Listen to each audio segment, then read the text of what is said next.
You ready, Teresa? All right, good evening. I'm Becky Tuttle, and it is my privilege and honor to serve on Wichita City Council representing District 2. Welcome to this evening's District 2 City Advisory Board meeting for Monday, April 8th, 2024 at 6 p.m. We do have some District Advisory Board members online, and then we have some here with us this evening. So we'll try and make sure that we keep everyone engaged who is also online. This is a first for us at District 2. I'm watching my phone carefully. We are one person away from not having a quorum. And in the 5 years that I've been blessed to serve in this position, we've never not had a quorum. So everybody's either sick or out of town this evening. So thank you for those who are here. We only have one agenda item that could possibly be impacted by that. I've already talked to staff and we'll make sure that we get it taken care of. So we won't be able to vote on certain things for this evening, but one of the things that we can do is make sure that we get everyone introduced. So we are going to start down here with Teresa because I always go with her last. So tonight we're going first. So your name, who you represent, the neighborhood that you represent, or the city for you, and your favorite thing about Wichita, but you can't repeat what somebody else says. Oh, since I'm going first. Yes, That's that's right. I'm Teresa Veazey. I'm your community services representative for District 2. And my favorite thing about Wichita was being able to stand on the third floor of the parking garage and watch the eclipse. That was very cool. So beyond that one. I'm Jim Groff and with District 2 and on the board with Equestrian Estates, Harry Street. My best thing now is the great weekend we had in the celebration of Easter.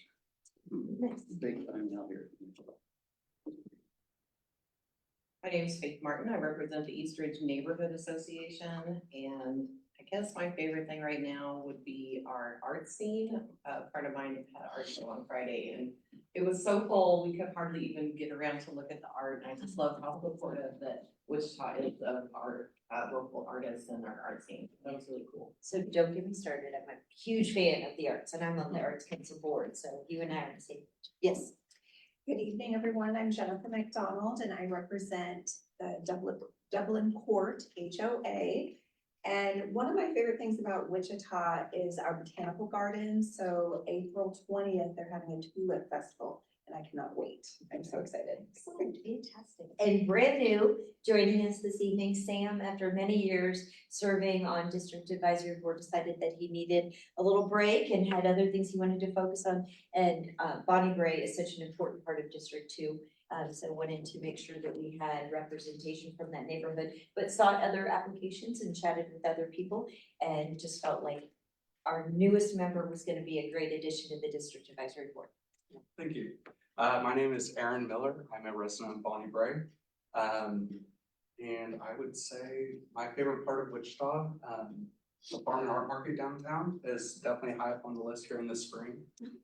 Was excited to go down this weekend and celebrate the New Year. So Thank you. Excellent. And Stephanie joining us via Zoom. Good evening. Sorry, I'm still recovering from having a fever from allergy season. So I'm just glad that allergy season is almost over for me. And I love that about Wichita because we live in like the mecca of allergy season here. And what's your favorite thing about Wichita? Mine is always going to be the Wichita Animal Shelter because we do such great work down at the Wichita Animal Shelter. Somebody say that first next time so she doesn't even think. All right, so we have a special guest with us this evening. Sasha Hill is here to join us.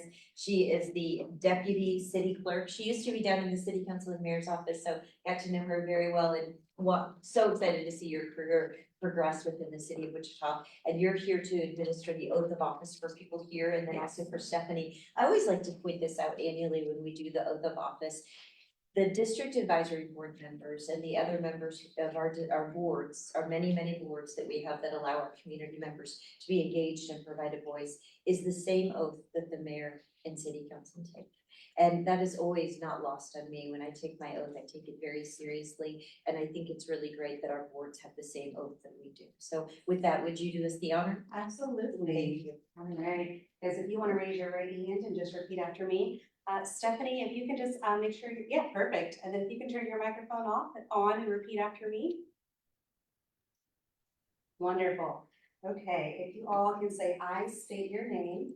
I, Marty McDonald, Solemnly swear to support the Constitution Sorry to support the Constitution of the United States. of of the United the United States And the Constitution of the State of Kansas. and and the Constitution of the State of Kansas, And faithfully discharge the duties faithfully discharge the duties of the District Two Advisory Board of the and District the District Supervisory Board for the City of Wichita, Kansas, so help me God. of the City of Wichita, Kansas, so help me God. Okay, perfect. There's two forms for you guys to sign. The first one is your oath of office that you just took, and then the second one is your acceptance letter. You guys can sign those. And Stephanie, I'll email yours to you, and there'll be an electronic form for you to get back to me. Perfect. Thank you. You're So welcome. we let them all give speeches. I know.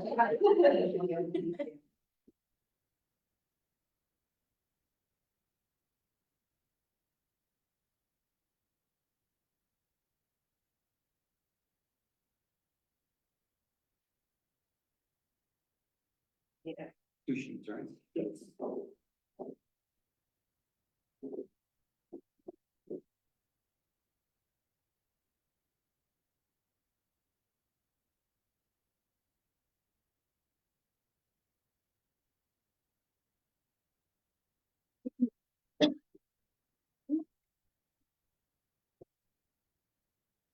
Thank you so much. Thank you for being here. Thank you, everyone, for being sworn in again. Appreciate your service. The next item is approval of the agenda, but because we do not have quorum, we'll not be able to approve the agenda. But per city, and other parliamentary procedure organizations that I'm involved with, we can proceed with the meeting. We just won't officially approve the agenda.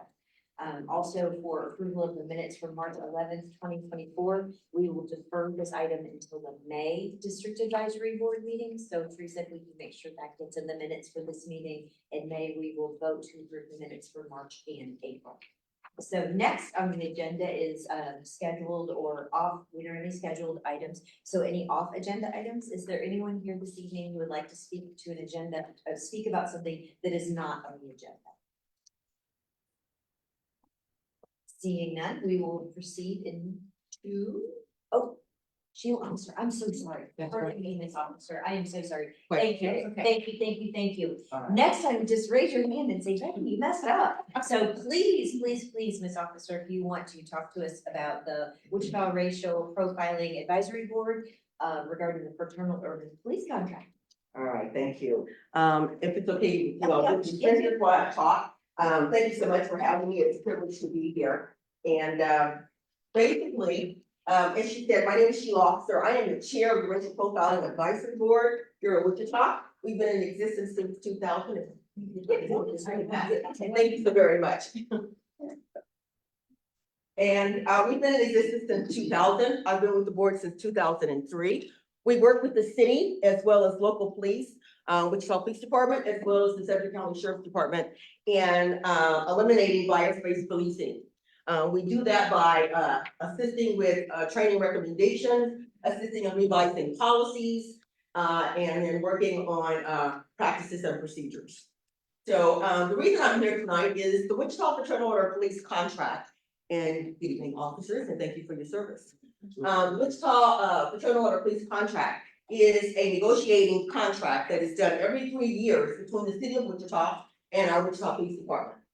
Basically, that contract contains information about accountability, disciplines, policies, procedures, special privileges, I will call them, as well as the normal that like the fire department and all of those. That has to do with pay, provisions, and things like that. What we are concerned about is, and the document will show, our points of interest of concern have to do, one, with how that process is done.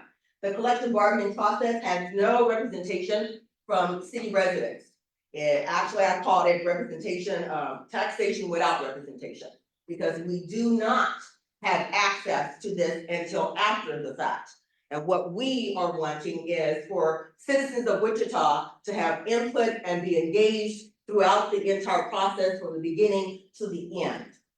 The other thing is that in the Fraternal Order of Police contract, they have provisions where, doing an internal investigation, they have access to the complainant and all of their information. We think that that is rather unfair, because I don't know about you and being in the legal process, when, you are an employer or an employee and someone files a complaint against you in the same, company, you don't have access to what they say, how they say it, where they live and all that other information. The Wichita Police Department has access to that information. And when they do their internal investigation, they're giving all the special privileges of, the breaks, the interview has to be done during business hours. And then, of course, they have legal representation, which we don't block against, but we do block against the fact that that legal representation, which is the Fraternal Order of Police, can sometimes eliminate, prevent, and intervene in even being disciplined. So we do have a problem with that. Another issue we have is that, and the document will show, is that for as residents of Wichita, as taxpayers, we dole out over $12 million of legal defense funds in settlements and legal defense for law enforcement. On the other hand, each officer who engaged in a misconduct and the city represented had no legal responsibility. We as taxpayers did. It was to the tune of $12 million. We also afforded outside counsel to the tune of about $859,000. I may be off right now, I don't have the facts before me. But then also, we're footing the bill. That's a problem. And especially when we're not brought to the table to see exactly what we're getting as far as service is concerned. So this is an act of accountability, this is an act of transparency, and this is an act of government on reform. Because for one, if we're giving out our tax dollars, and we don't know what we're getting, that's like calling a plumber but getting an electrician. So those are the issues that we're having with the contract. We're asking, as far as public feedback and community involvement, is that you get involved, that you understand, that you get with your council person, let them know, what you want to know more information about this. You want to, of course, tell the city that you want to be involved in this process as a taxpayer, and that you want to know about what's going on within City Hall. Okay? I'm available for questions if you have any. Any questions for this officer? And I do have a handout that I can give the audience if you would like. Thank you so very much. Thank you for being here. Thank you for your passion. Appreciate it. Welcome to Mayor Wu. Thank you for being here. And we have quorum, ladies and gentlemen. Bruce, thank you for letting me. That's okay. I got a truck for sale. So I am going to take a point of privilege and we're gonna go backward on the agenda if that's okay. And I would move that the city council, the District Advisory Board 2 approve the agenda for April 8th, 2024. Second. Thank you. All those in favor say aye. Aye. Anyone opposed? Okay, we got Stephanie, thank you. So the aye passes unanimously. So we have an agenda that's been approved. Now we are going to withdraw my recommendation that we approve both the March and April minutes in May. We will address the April minutes in May. We will approve the March minutes this evening. So I would make a motion that we approve the minutes for March 11th, 2024. Is there a second? Second. Jennifer, thank you. All those in favor say aye. Aye. Anyone opposed? And if you were not here for the March meeting, wink, wink, you will abstain. Anyone needs to abstain? Aye. Yep, you will abstain. All right, Teresa, you got everything for the record? We good? Yep. Okay, awesome. Now we're going to go to staff reports, and we have 3 with us this evening. So we have Captain Beard, we have Officer Richline, and we have Officer Larson on. She will talk if she needs to, what I'm told. Okay, she's gonna do the She's job. listening, yes. Okay, awesome. So you can go ahead and proceed. We'd love to hear your report for this evening. Ready to go? Go. Oh, And don't forget, officer, you have to say your favorite thing about Wichita. Becky, I'm gonna live here. I'm Officer Rich Pine, I work at Patrol East for the community policing team. I don't know, it's been so long since I lived in Wichita, but I enjoy our people. Just communicating with them every day, and we get to talk to all sorts of different people. Every day is different for us. So, overall stats for the district over the last 90 days. Part 1 offenses are down by 1% across the board. The Part 2 offenses, larceny, burglaries, auto theft, things of that nature are up by that 1%. So we kind of just flip-flop the board a little bit. Burglaries seem to be up just a little bit in the last 90 days, more than the rest of the thefts are happening right now. But not a ton overall. So everything as far as stats go, I know Faith loves hearing about our stats and things like that, so I made sure to hit that first. I'm sorry, did you say part 1 offenses are down? They are down overall by 1%. Thank you. Right now, our team is working on some new goals for the Patrol East division. I'll let Captain Beard kind of give us a little bit on that stuff here in just a minute. Our team is pretty short right now. We've got 4 guys that we're running our tails off all day long, and we work hard. The guys that we work with are phenomenal. If anybody has something we have going on, the rest of us can just jump in and help because we don't have as quite as many to go around right now. So we all kind of have to jump in on the boat at the same time. But we try to get to everything as quickly as we can, complaints, neighborhood issues, things like that. We try to get on as soon as quickly as we possibly can. Public Captain Beard sees that and knows that we're working about as feverishly as we can every day to get things addressed when they need to be. So you want to talk about the incident that happened down on Harry the other day at all? I can talk about it. Okay. Yeah. Whenever you're ready. Yeah. I don't have a whole lot else. I'll take up everybody's time again. My name is Chad Beard. I am the captain of Patrol East. And your favorite things about Wichita? Besides the District 2 advisory board. Yeah, this is awesome. No, this is I love our weather. And I know that's always kind of crazy to think about, but especially in the springtime, I know it can be rough at some points, but the craziness of, crazy snow, and then we have heat, and then we have tornadoes and everything else. So like, what was it? Yesterday, we were having dust storms and stuff. So I enjoy the weather. It's always been kind of fascinating for me. So, well, anyway, I've been the captain of Patrol East for almost a year. And so I do apologize a little bit for not getting to a DAB board meeting sooner, but I have been learning a lot. There's been so many things as a new captain that I've been having to deal with. So I want to try to make these more regular. I know we had to cut back on some of it because of us going from 10 CP officers down to 5. So I know we try to either be online or we try to make one every that we can. But we do try to make most of the, if not all of the HOA meetings in the neighborhoods as much as we can. So if you guys weren't aware, we are almost finished with our new construction of the station, which is at 5215 East Lincoln. It's right behind the old Southeast High School. We're going from the station that is the fire station right there at Kellogg and Edgemore.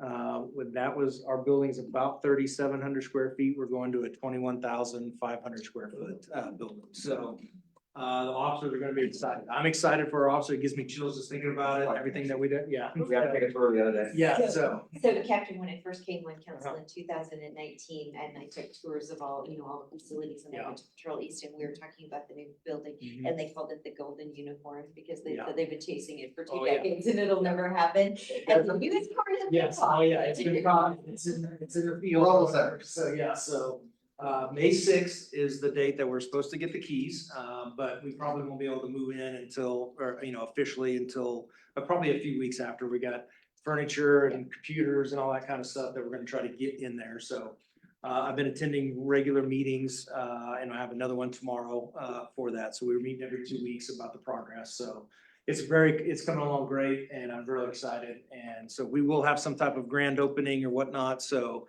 and then we'll try to show it off as much as we can to the public for a day as well. Unfortunately, there's no meeting space for that. I know a lot of people have asked that. The one thing that again, this was designed probably back like in 2016, I think, so I don't know if they were really thinking about that at the time. We wish that there could be, and I've already talked to Captain Cooley, who's in charge of making Patrol West.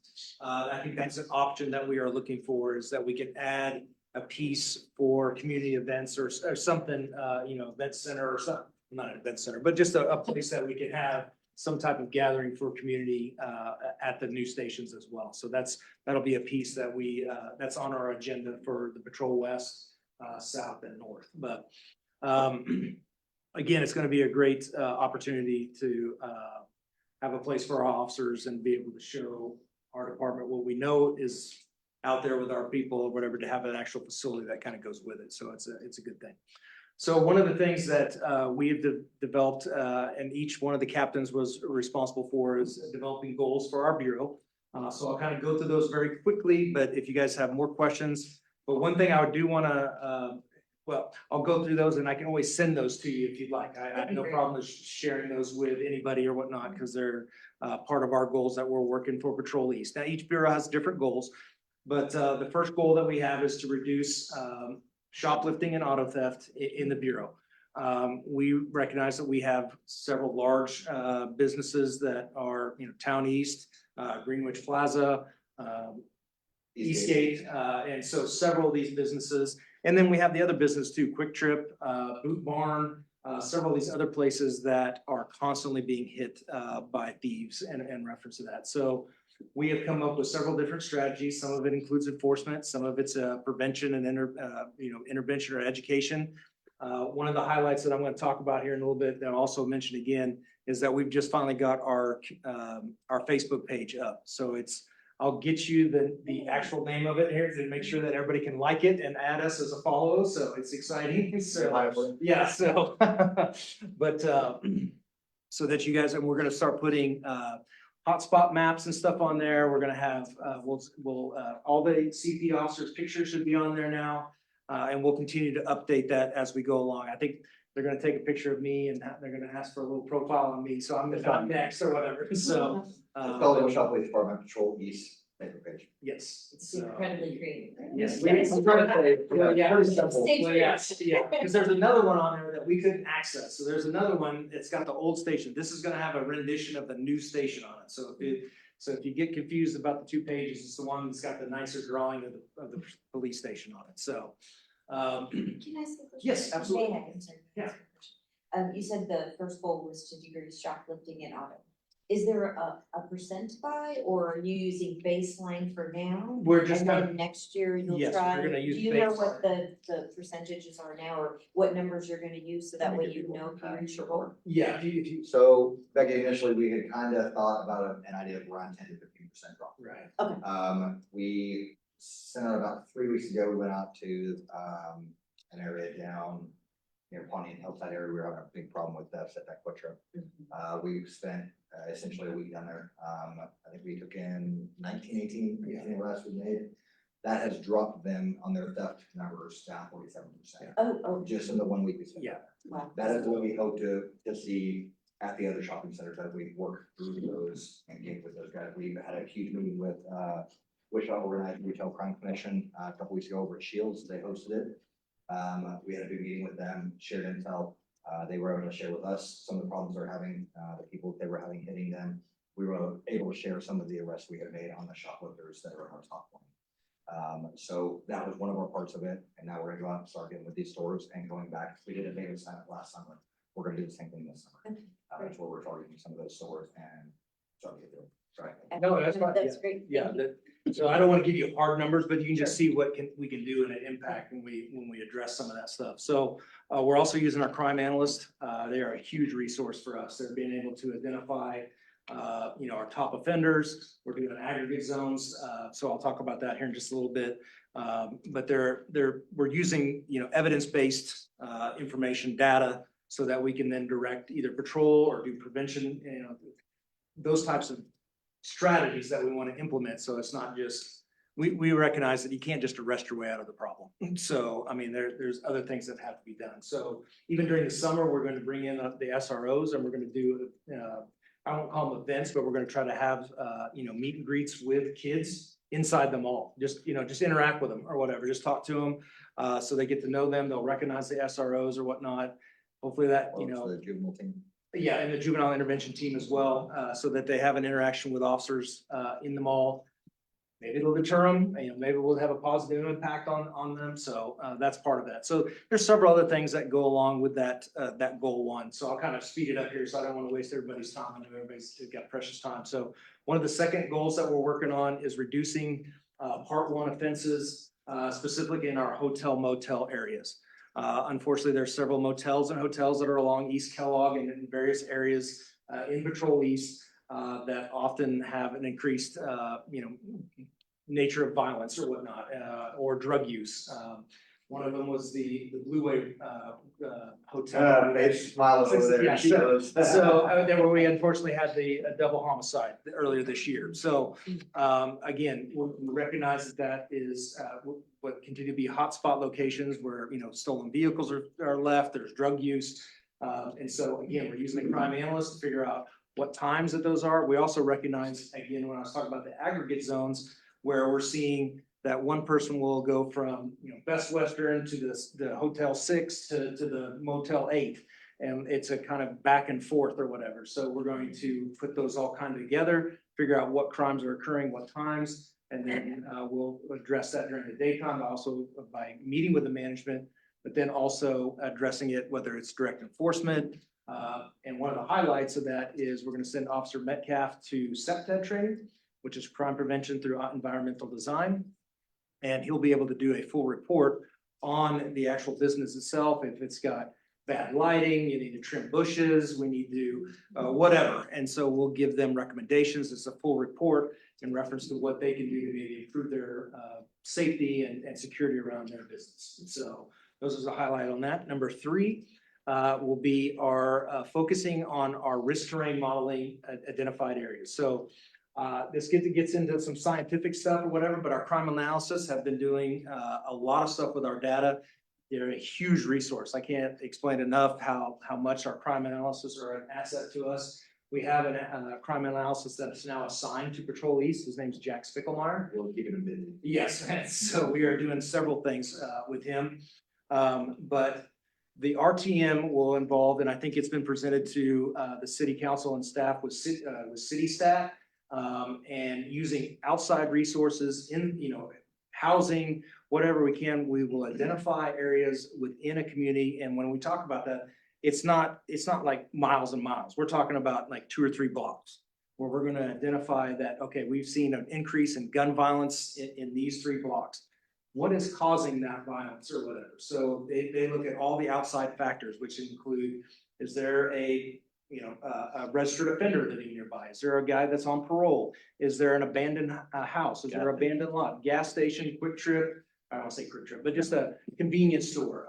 Apartment complexes, unfortunately, will sometimes be a location where there seems to be more. All those factors factor into causing some of that violence or whatnot. So we will look at that as a holistic approach, involve other outside agencies, whether it's housing or whoever, and then we'll see if we can address that. And then our final one is our community engagement piece. And so one of the things that Captain Beard is supposed to be working on is attending additional meetings outside the work hours. So coming in late, coming in early or whatever, so I can you can get more involved in that. The other thing is obviously we got our Facebook page. We know that social media is huge.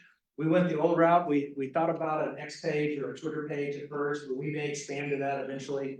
Facebook, we thought we would probably reach the most at this point. And that way we can connect it up with our Wichita Police Department page already. So we're going to use that a lot. And then there's several other things that I've become involved in and we'll work on as a department.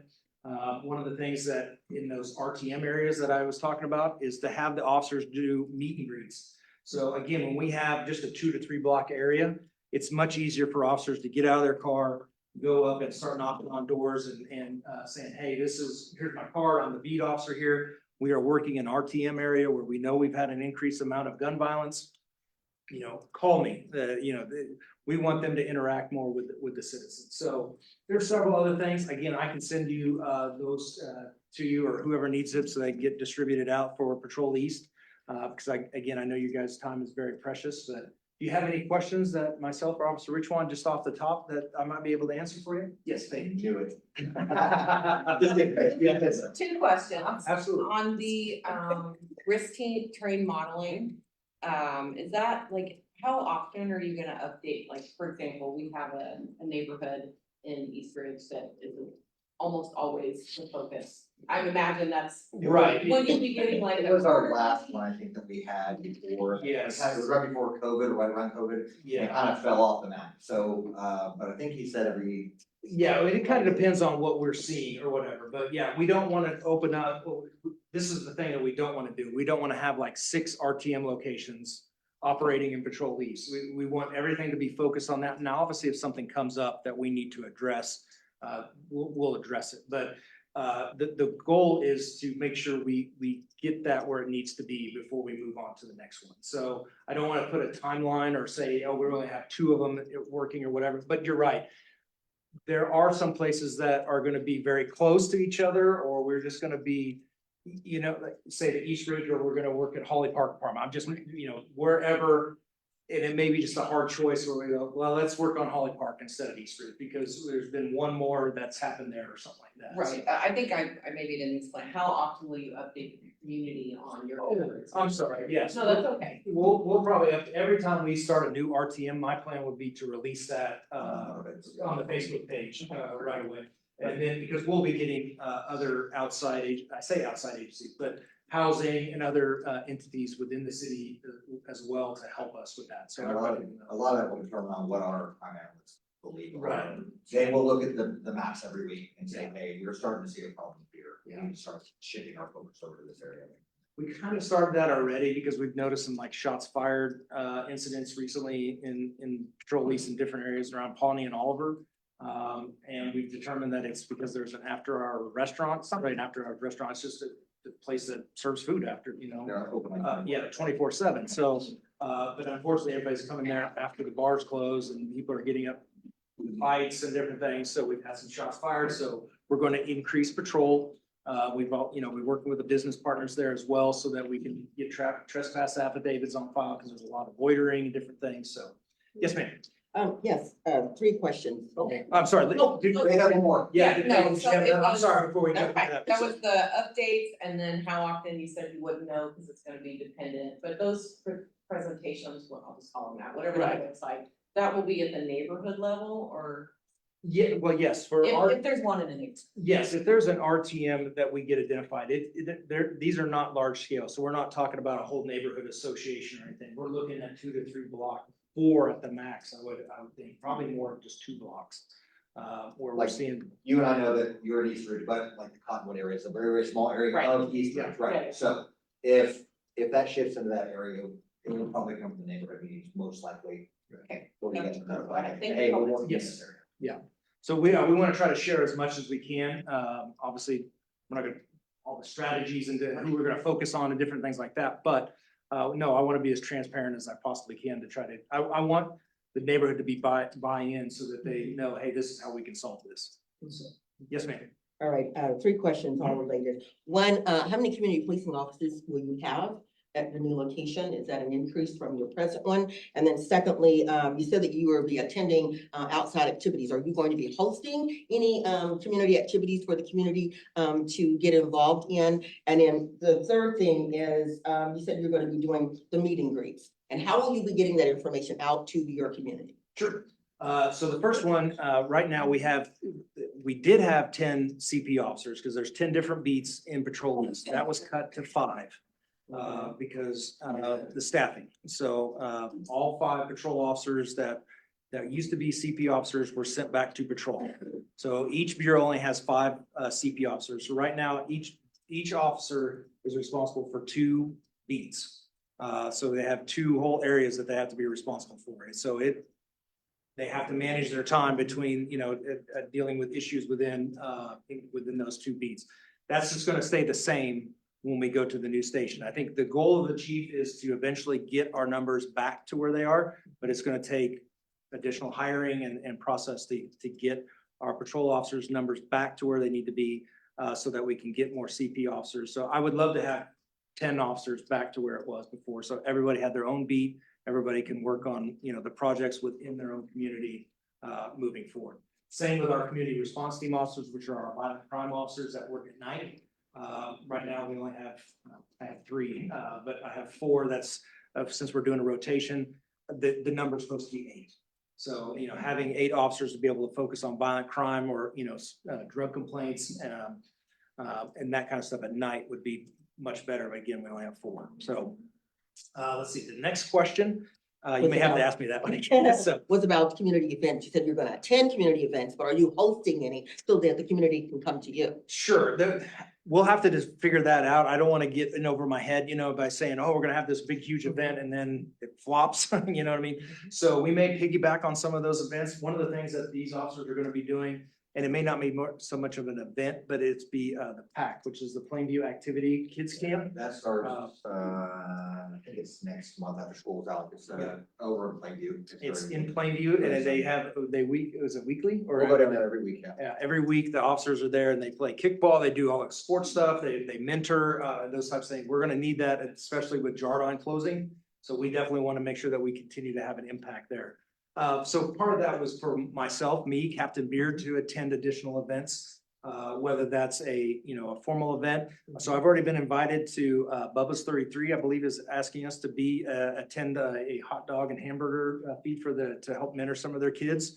And we'll continue to do some of those events as we go on. My goal is to eventually, yes, have an event, whether that's having a basketball tournament or something behind the station, because we're gonna have the tennis courts behind there. So if we can get those refurbished or whatever, and the basketball courts or something, we can have or host an event like that or something like that. So We have had a lot of events in the past. Our team has hosted a lot of events. Yes. The problem is that that was when we had 10, 11 people. Yeah. It's a lot easier with the manpower. The Yeah. problem is the manpower not there right now. So it's gonna be, if we do have them, it'll be on a smaller scale, probably, at least to begin with. And hopefully we'll grow a little bit bigger as we get more people. one of the things I know we're working on, because I'm excited about it, is we're stepstone fishing. So we're gonna go with the Are you kids. going out fishing? Yeah, I'm gonna go fishing. Oh, man. So I'm gonna go fishing. It'll be at Harrison Park or whatnot. So so the kids from Stepstone, which is with the Deer Neighbor Ministries and whatnot, they're in Hilltop, which is the Stepstone, but it's mostly for victims of domestic violence. So the kids that are there as part of placement, we go out and we go fishing with them. So we stock the pond and everything. So I know there was a third question. I'm The sorry. communication, how are you going to get that communication out to the residents? Yes, so one of that, we've talked about where we could send a mass text or whatever or something, but I don't know if that's gonna work, so it's probably gonna have to be through our Facebook page.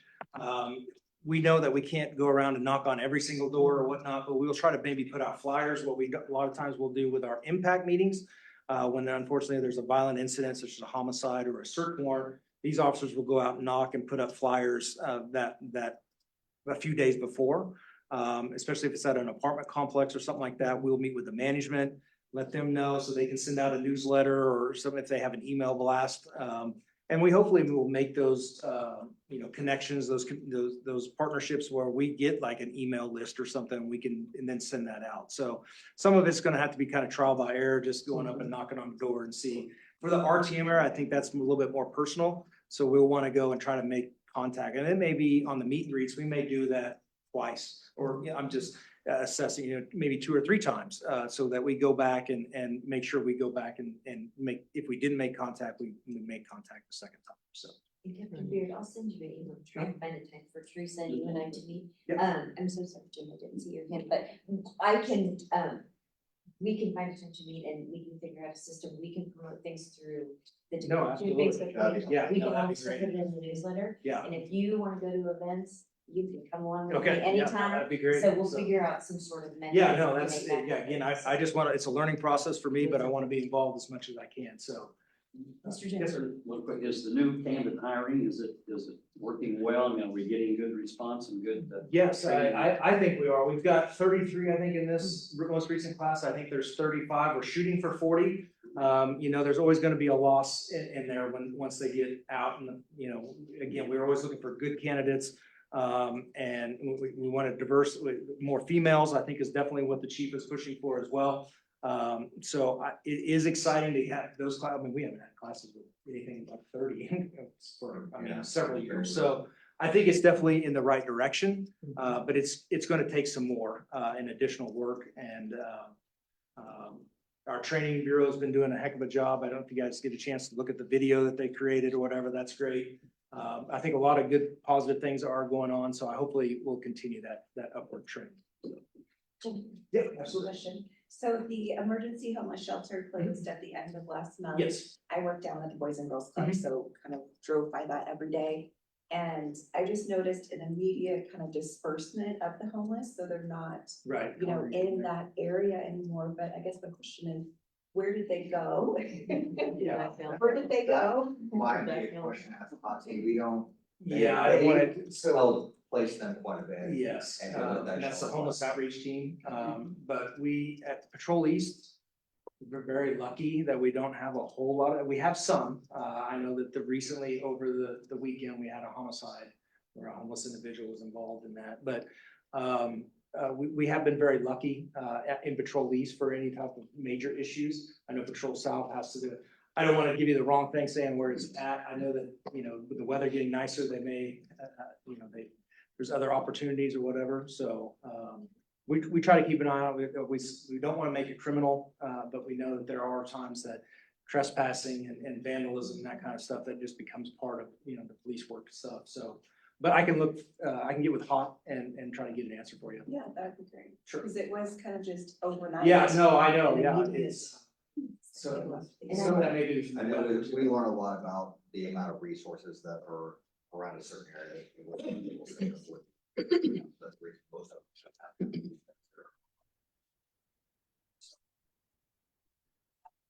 Okay. When we find out this exact thing, what's next steps. Any other questions? Well, thank you very much. Hope I didn't. Thank you for your Absolutely. service. Thank you. Thank you for being here. Thank you, Officer Harrison, for your service. Thank you. I'm heading out. I gotta go home. I gotta get. Okay. Yeah. Sam? I'll say for a little while. Okay. Okay. I gotta get my kids to town. Oh, Captain Beard, were Yes. you gonna talk about the fire and you said On Harry. Harry? Yes, I am. I'm sorry. I forgot about that. So, yes, so we are, Officer Richwine is gonna do an impact meeting, for that. It's at 8406 East Harry. An impact is, a meeting where we meet with the tenants, or the people that were directly affected with that. Obviously, it's still an ongoing criminal investigation, because I don't know if it's going to expand beyond the individual that was killed. But it sounded like that there was some type of explosives that he had gathered, whether that's through the mail or whether that was through a friend or whatnot. It sounded like he was mixing those together. I don't know what the skill set or, you know, I mean, what he was trying to make out of that. But it sounded like it was some type of high grade, I say fireworks, but you know, when you talk about a firework, you talk about the, you know, like an M80, it's just a stick of dynamite. That's essentially almost, I mean, it's just a little tiny stick of dynamite. So a firework to me goes up in the air and it makes all the pretty colors or whatever, but, so I don't know what that guy was generating that for at this point, but, his family was gonna, and I know that, we are still investigating. Like I said, it's still an ongoing investigation, so I can't get into too more details, but I think they're expanding, to see, you know, where he got that from, and then if there was anybody else that's involved in that. So I'm sorry, I can't give you a little bit more about that, but one of our detectives with ATF is currently assigned the case as TFO Real. So he is a detective and he's been assigned to the ATF as a task force officer. So he's doing the follow-up on that. He is part of our explosive ordnance unit, so he's doing the follow-up.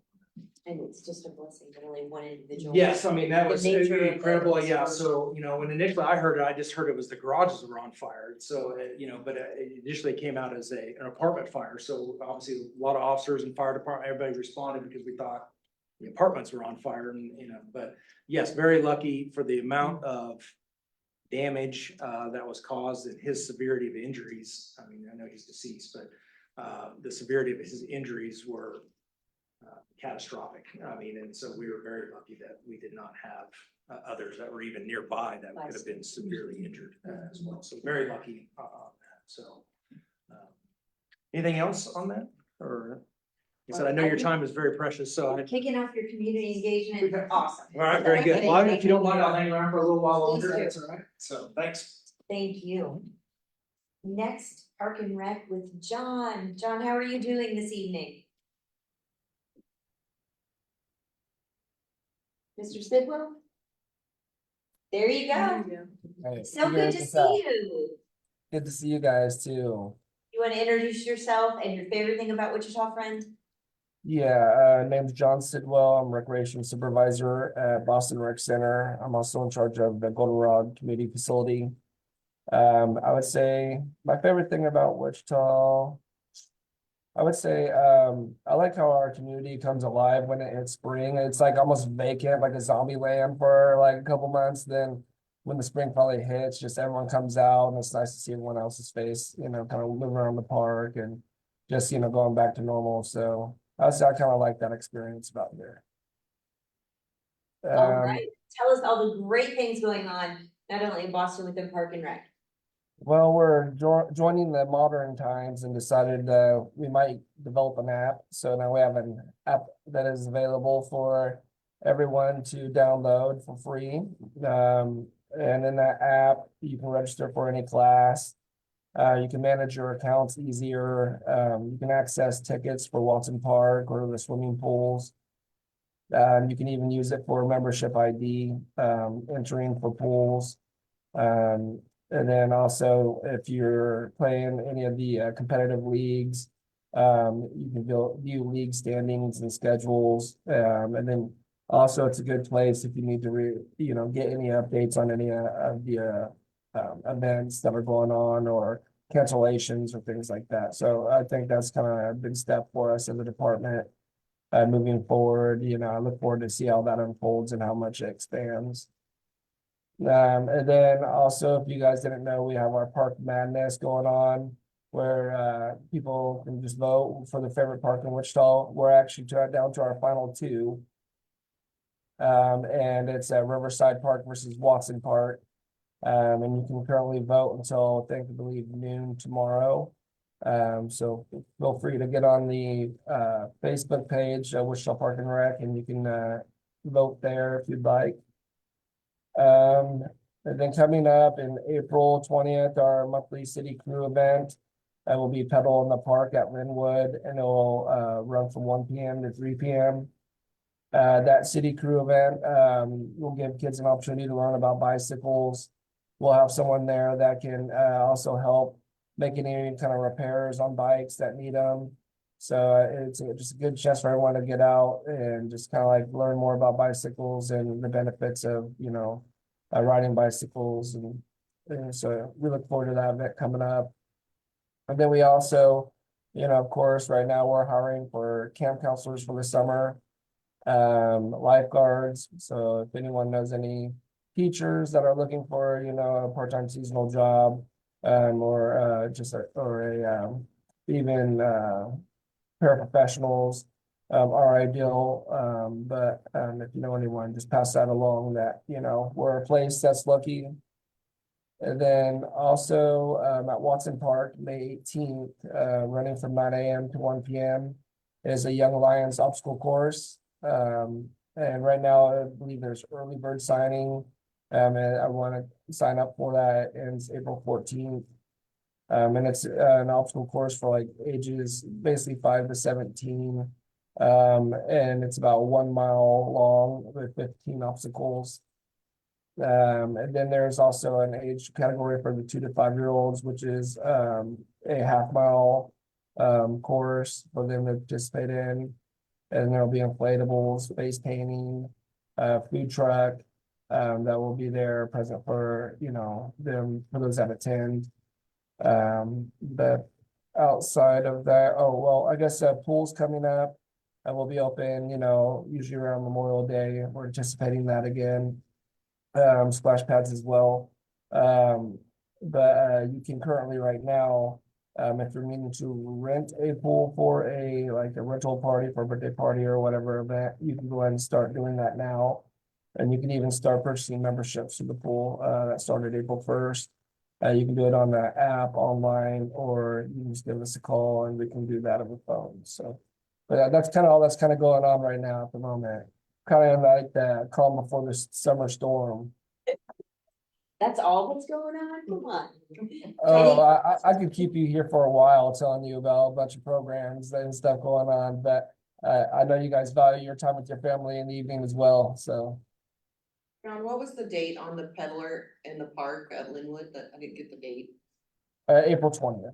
Thank you. Any other questions for John?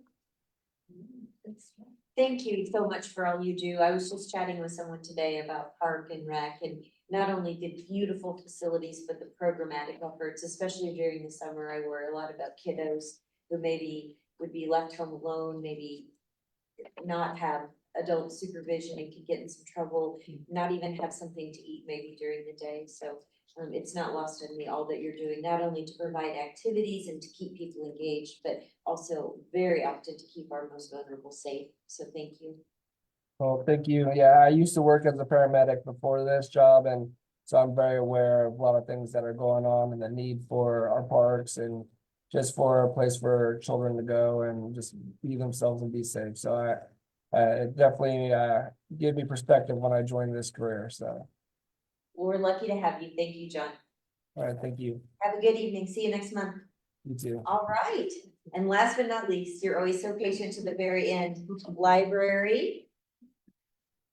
Our favorite library with a fireplace for just a little bit longer, right? Maybe longer than that. Uh-oh. Teresa, we might not be getting kicked out. Good evening, everybody. My name is John McClary. I'm the Rockville branch manager. Favorite thing about Wichita is the hiking paths and the biking paths and wonderful facilities we have for that. And here's what is happening at the library in April. So last month, the library introduced Tony's Boxes as the newest offering in our Library of Things collection. Tony's Boxes are music and storytelling devices for young kids. They provide a screen-free listening, and the bundles come from the Tony's Box. They include a bunch of characters, a charger. We've had several customers already comment that they already have the Tony's Box, but would like to borrow different characters. Customers can now borrow character bundles for free with their library card. And more information is available at wichitalibrary.org/Tonys. That's TONIES. We are thrilled to partner with Watermark Books and Cafe this year for the Big Read author, Tommy Orange. He's not able to be here in person, but we are going to have a virtual program with him on Wednesday, April 24th at 6 p.m. And Tommy Orange will discuss his new book called Wandering Stars, along with this year's Big Read selection, There There. Again, that's April 24th, Wednesday, 6 p.m. If you're wanting to learn new skill sets, LinkedIn Learning is perfect for you. LinkedIn Learning lets you take online courses for free at your own pace. With more than 16,000 online courses to choose from, you can develop your business, your technology, and your creative skills. Visit wichitalibrary.org/databases and click on LinkedIn Learning to view more information. Adventure begins here at the library. Pre-registration for the summer reading program begins Monday, May 6th. And you'll be able to find all the information about our summer reading program at wichitalibrary.org/summer readings. We're excited about that.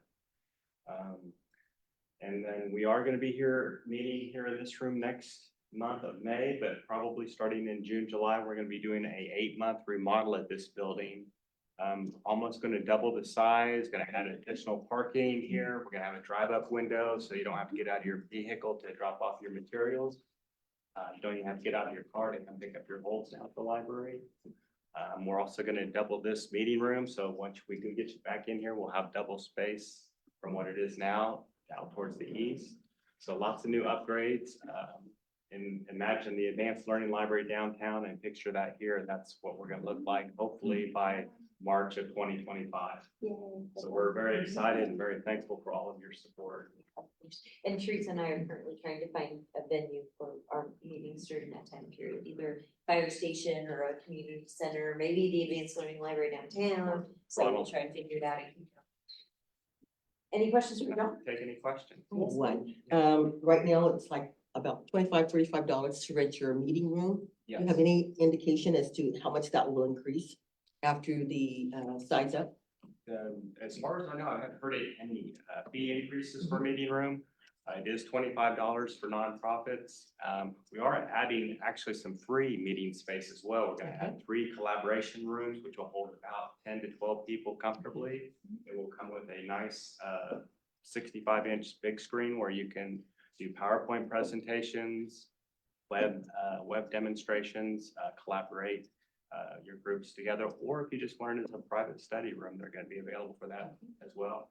2 hours a day. You can reserve it a week in advance on our library website, or you can call our phone number, or we can do it in person for reservations. So we're looking forward to the meeting space improvements as well. Awesome.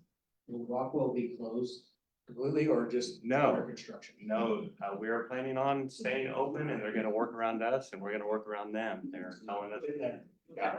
And you're gonna keep them perfectly quiet. Already purchased earplugs. Yeah. We can see the angst on your face from here, John. It'll be a challenge, but it'll definitely be worth it. It'll be great.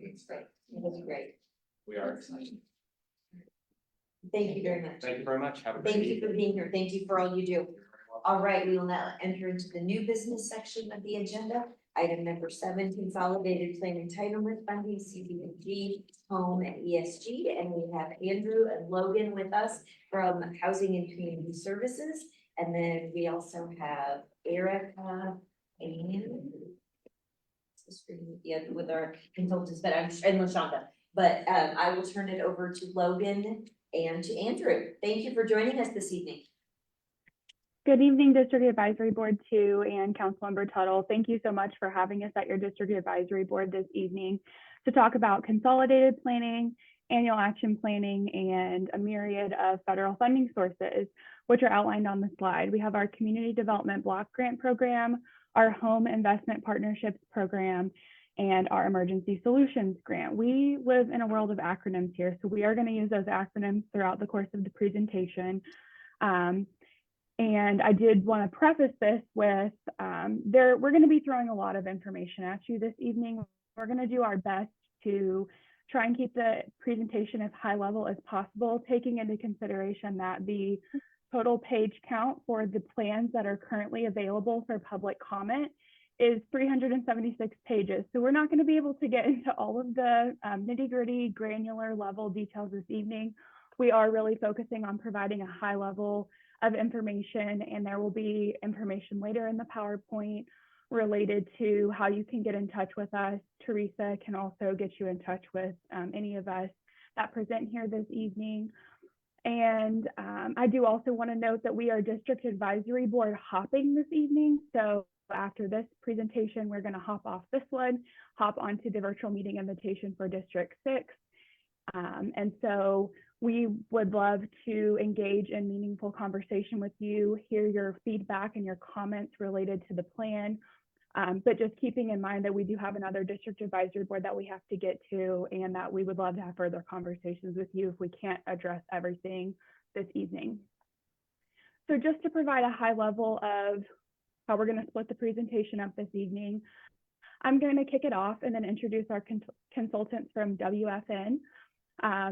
Who will provide information related to who they are, their firm, as well as provide you high-level information related to what is a consolidated plan, what is an annual action plan, what is an analysis of impediments to fair housing choice, and then dive into specifics related to our specific consolidated plan, what we are proposing for our high-level priority needs, high-level goals, for the next 5-year period, and provide you some context related to how we got there, talking about the different phases of consolidated planning and how we took consultations and interviews with stakeholders and interviews with city staff and used it to develop a high-level 5-year strategic plan for the use of these 3 federal entitlement grant program dollars.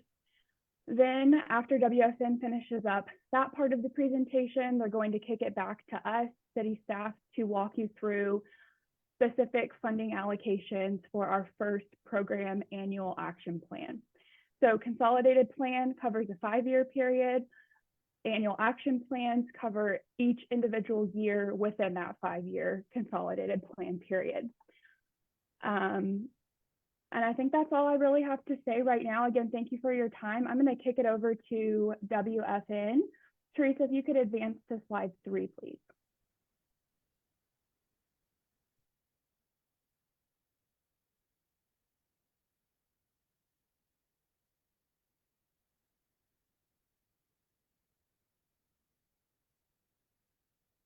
Is that the correct one, Logan? Maybe it's slide 4. Slide 4, okay. All right, so I'm Erica Fambro. I know we came out earlier, well, late last fall, and met with your group. And so we're back now. We've had an opportunity to go over the research, look at the plans, develop those plans. Okay, this is where we should be. Develop those plans. And so like Logan said, we're going to go through the 2 planning documents that we worked on, and then give you just a high level view of some of the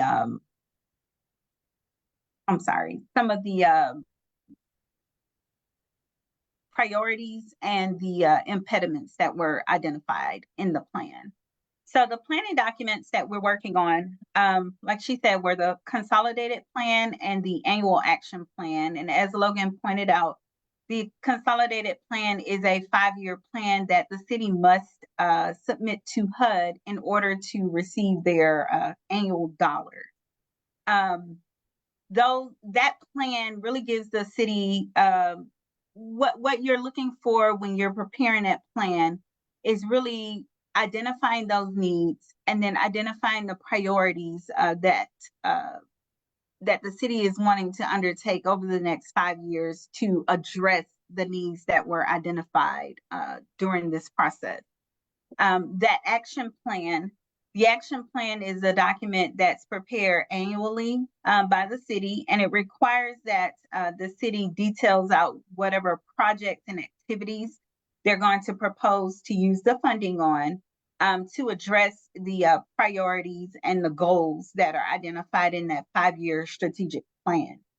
So this action plan, it essentially serves as an application for funding for the Community Development Block Grant, the Home Investment Partnerships Program, and the Emergency Solutions Grant.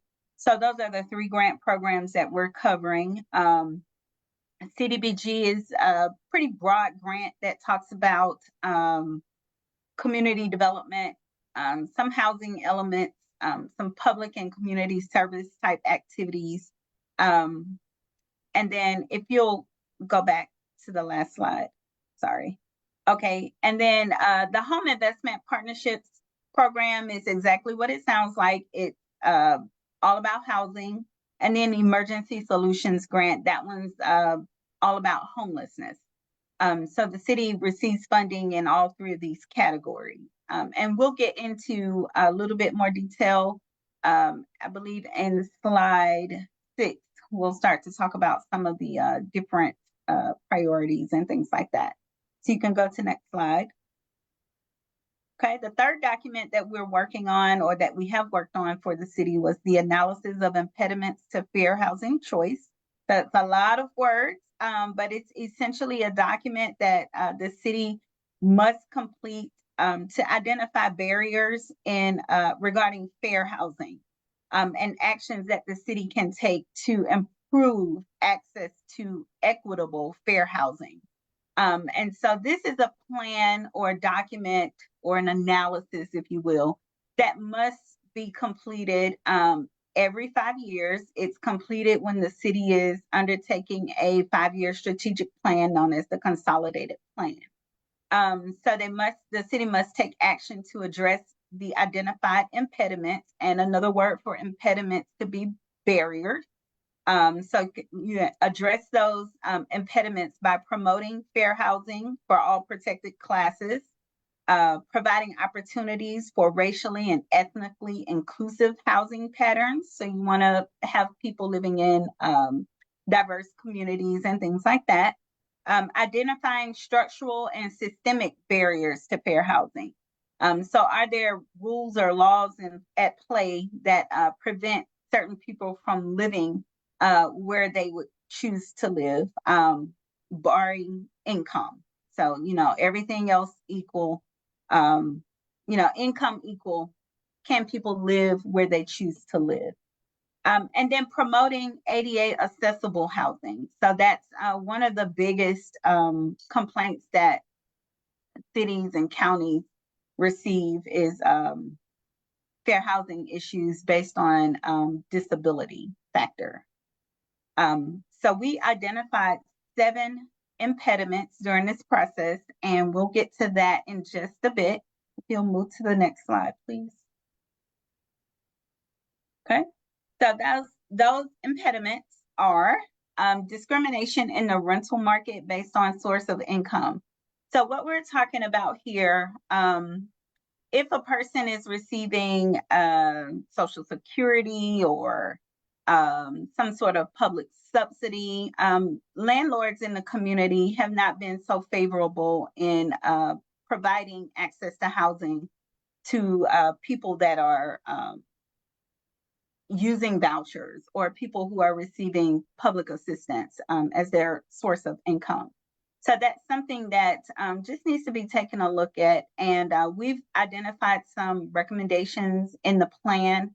We did not list them here on the screen, but we've identified some recommendations that can be undertaken. And not everything is undertaken by the city, but there are recommendations that we can start to encourage in the community so that we make a better way for the residents. The expense of tenant screening reports for low-income renters, housing affordability cost burden. So this means that there's a good majority, about 25% of people are paying more than 30% of their income for housing costs. And that's something that we look at, and that's a marker that HUD identifies. If you're paying more than 30% of your income for housing related expenses, so that includes your rent, that includes a mortgage, that includes utilities and things like that. If you're paying more than 30% of your income, they consider that cost burden. And there are some people that are paying more than 50% of their income in housing related expenses.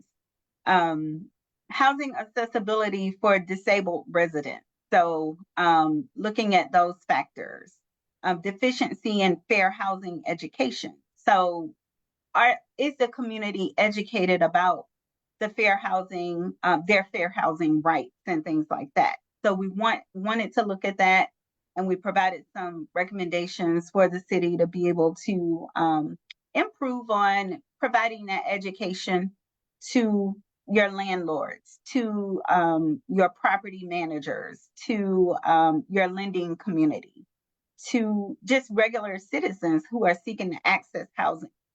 People need to know what their rights are. If you don't know your rights, you don't know they've been violated. So that's something that we identified. And then underserved populations. So we're thinking about how is the city, or how are your nonprofits, how are they serving communities like the homeless or disabled persons? So that was one thing that was identified. And then public transportation and infrastructure needs. So these were some impediments that were identified in that analysis. And we offer some recommendations in the actual document that the city can undertake over the next 5 years. Some would require funding, and some doesn't require funding. So just take a look at those in the actual plan. If we can move to the next slide. Okay, so this process here, we've determined the needs. We've set the priorities. We've looked at the resources. We set some goals. So we're moving on. We're somewhere between number 4 and 5 at this point. What will happen at this point, we get feedback from the community on the actual plan, the actual goals that were identified, the priorities that were identified. The city will receive their funding from HUD sometime in the next couple of weeks or so. They'll have their allocation. And then once the plan is, once this 30-day comment period ends, the Community Services Department will take this back to council for approval. We'll submit it to HUD. Once HUD approves it, then you'll start administering those programs. So all the programs and projects that Logan's going to outline in the later slides, all of that stuff happens in number 5. And once the programs start to happen, then we start to evaluate the performance. So once you're running those programs, people are being served, money is being spent, the last step in that process is to evaluate the performance, to ensure that, you know, the things that you decided to do, that they're working and that they're actually serving, you know, legitimate clients who need help. And so all of that stuff is identified in something that's called a CAPER, and that stands for the Consolidated Annual Performance Evaluation Report. So that's a report that the city is required to do annually. And it just really tells us how well you're meeting your criteria of the grants. You can go to the next slide. Can we ask a question now, or do you want me to wait? You can go ahead. Okay, simply put, is the right to know who your actual landlord is been brought up in any of your surveys and feedback? So the right to know who your landlord is. Who the actual landlord? Owner, the property owner. Yeah. I've not seen that specifically, but I'm assuming that you may have people that have like property managers, and then there's a separate owner. Is that what's happening? In the experience I recently was involved with, there was actually 8 or 9 companies before they actually got to who really owned the property. And henceforth, there was no accountability. And if that's not, I won't worry about it. Yeah, I haven't seen that specifically, but I'm sure that could be a problem. And a lot of times it comes up as absentee landlords. It doesn't necessarily, you know, people don't necessarily have a name for it. So you could be talking about the same thing. So I'm glad you brought that up. And that's good to know. Thank you. Yeah.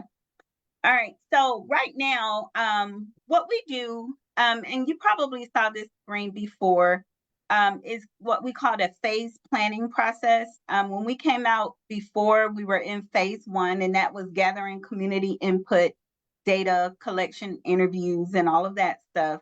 Looking at, you know, actual hard data, empirical data that we look at, census data, those sorts of things. We moved on into phase 2. And so we've been working together with Logan and Andrew, trying to develop this plan and come up with workable solutions and things like that. And that's what happened in phase 2. Now we're in phase 3. So we've come up with some priorities. We've come up with some impediments. We've identified some goals. And now we're back to seek feedback from you all, from the community.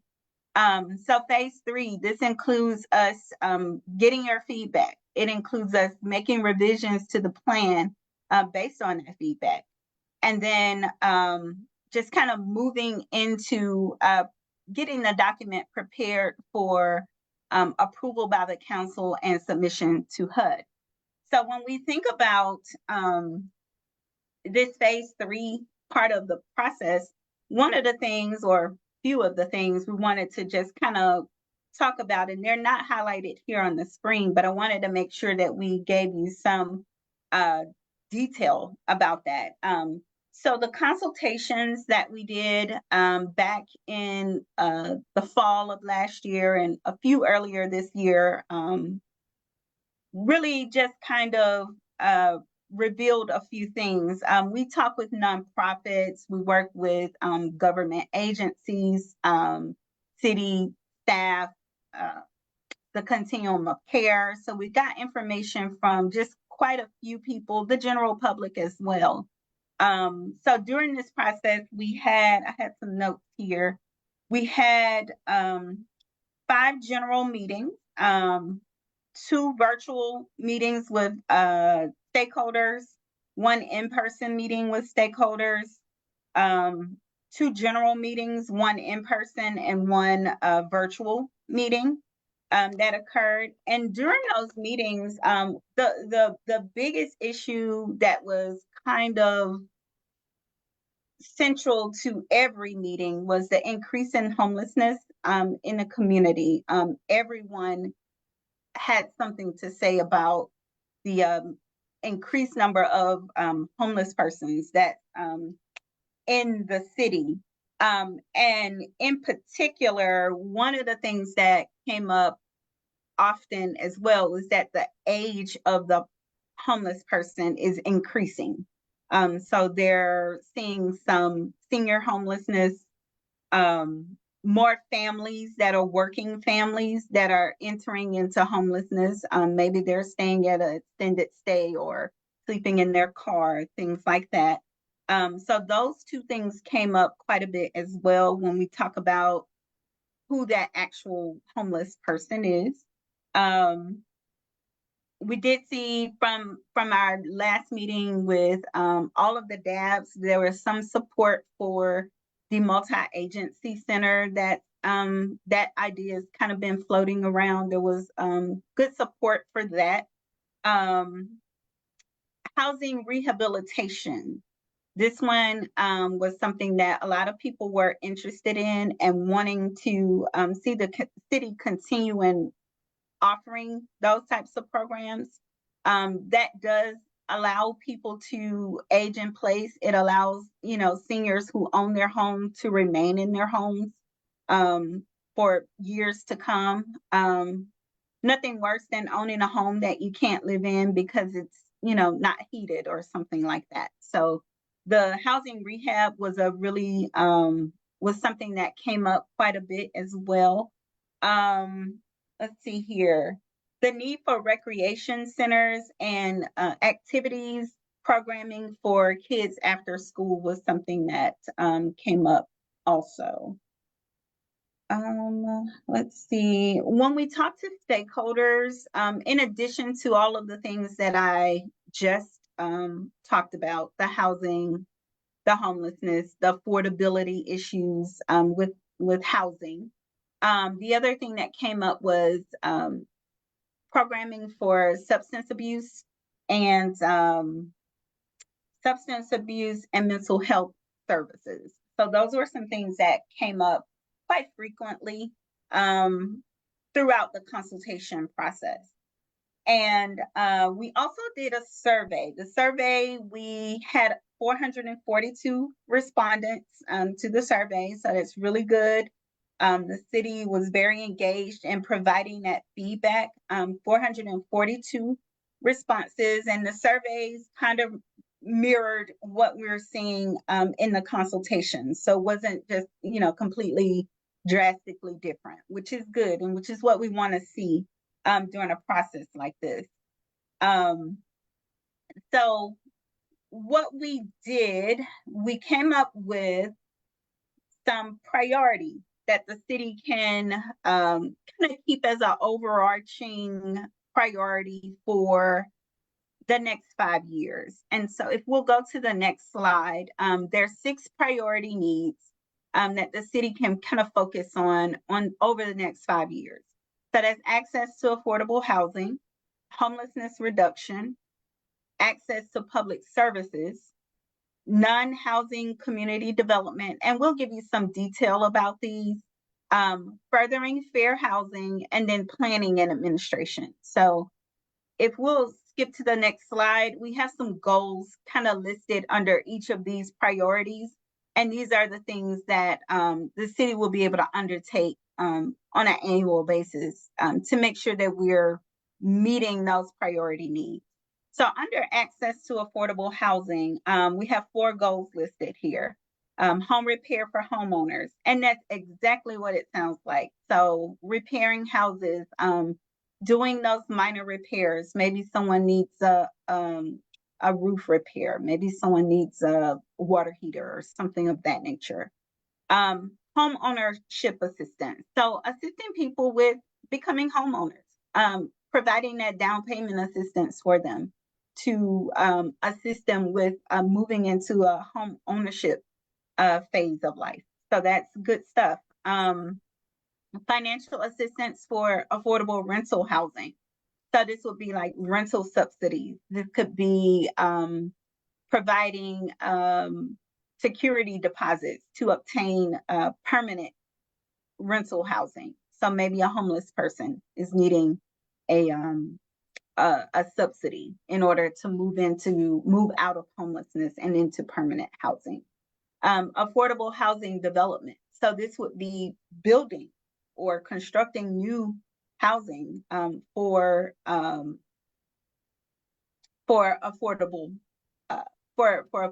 clientele. So that's access to affordable housing, access to public services. So this is by far the most competitive part of the grant, so this one includes things like your neighborhood resource centers.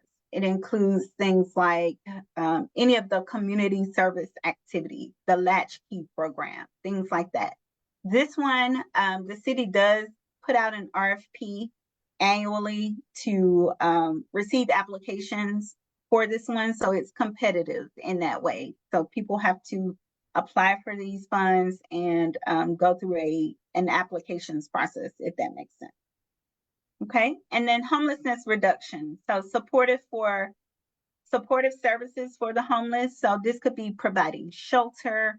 This could be those types of activities. And then financial assistance for affordable rental housing. Just like under access to affordable housing, it's similar under this homelessness reduction category. It's providing those subsidies to families to either remain in their homes through something called homelessness prevention, or to move into permanent housing through something called rapid rehousing. So moving them directly from homelessness into permanent housing.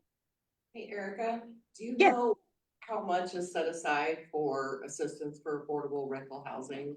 Yes, Logan's going to get into that on her slide. She's going to go through each of the activities that the city's set aside for the year. So we'll get into that in just a few slides. So if we'll go to the next slide. Okay, so the last 3 here, non-housing community development, it's just what it sounds like. So when you think about the community, you might think about buildings, you might think about roads, things like that. So infrastructure improvement.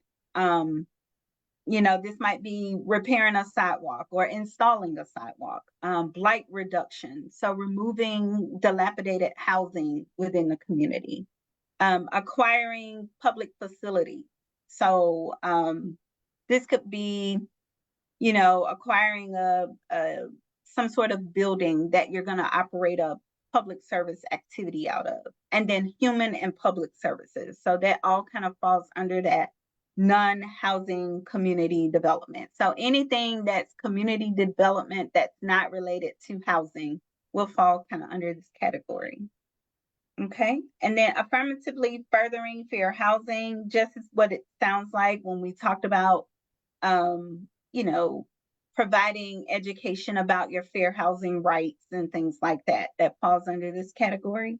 And then planning and administration. So that would be the program administration of the grant. So that is a bucket of funding that we have to set aside for Logan and her team to be able to administer these programs.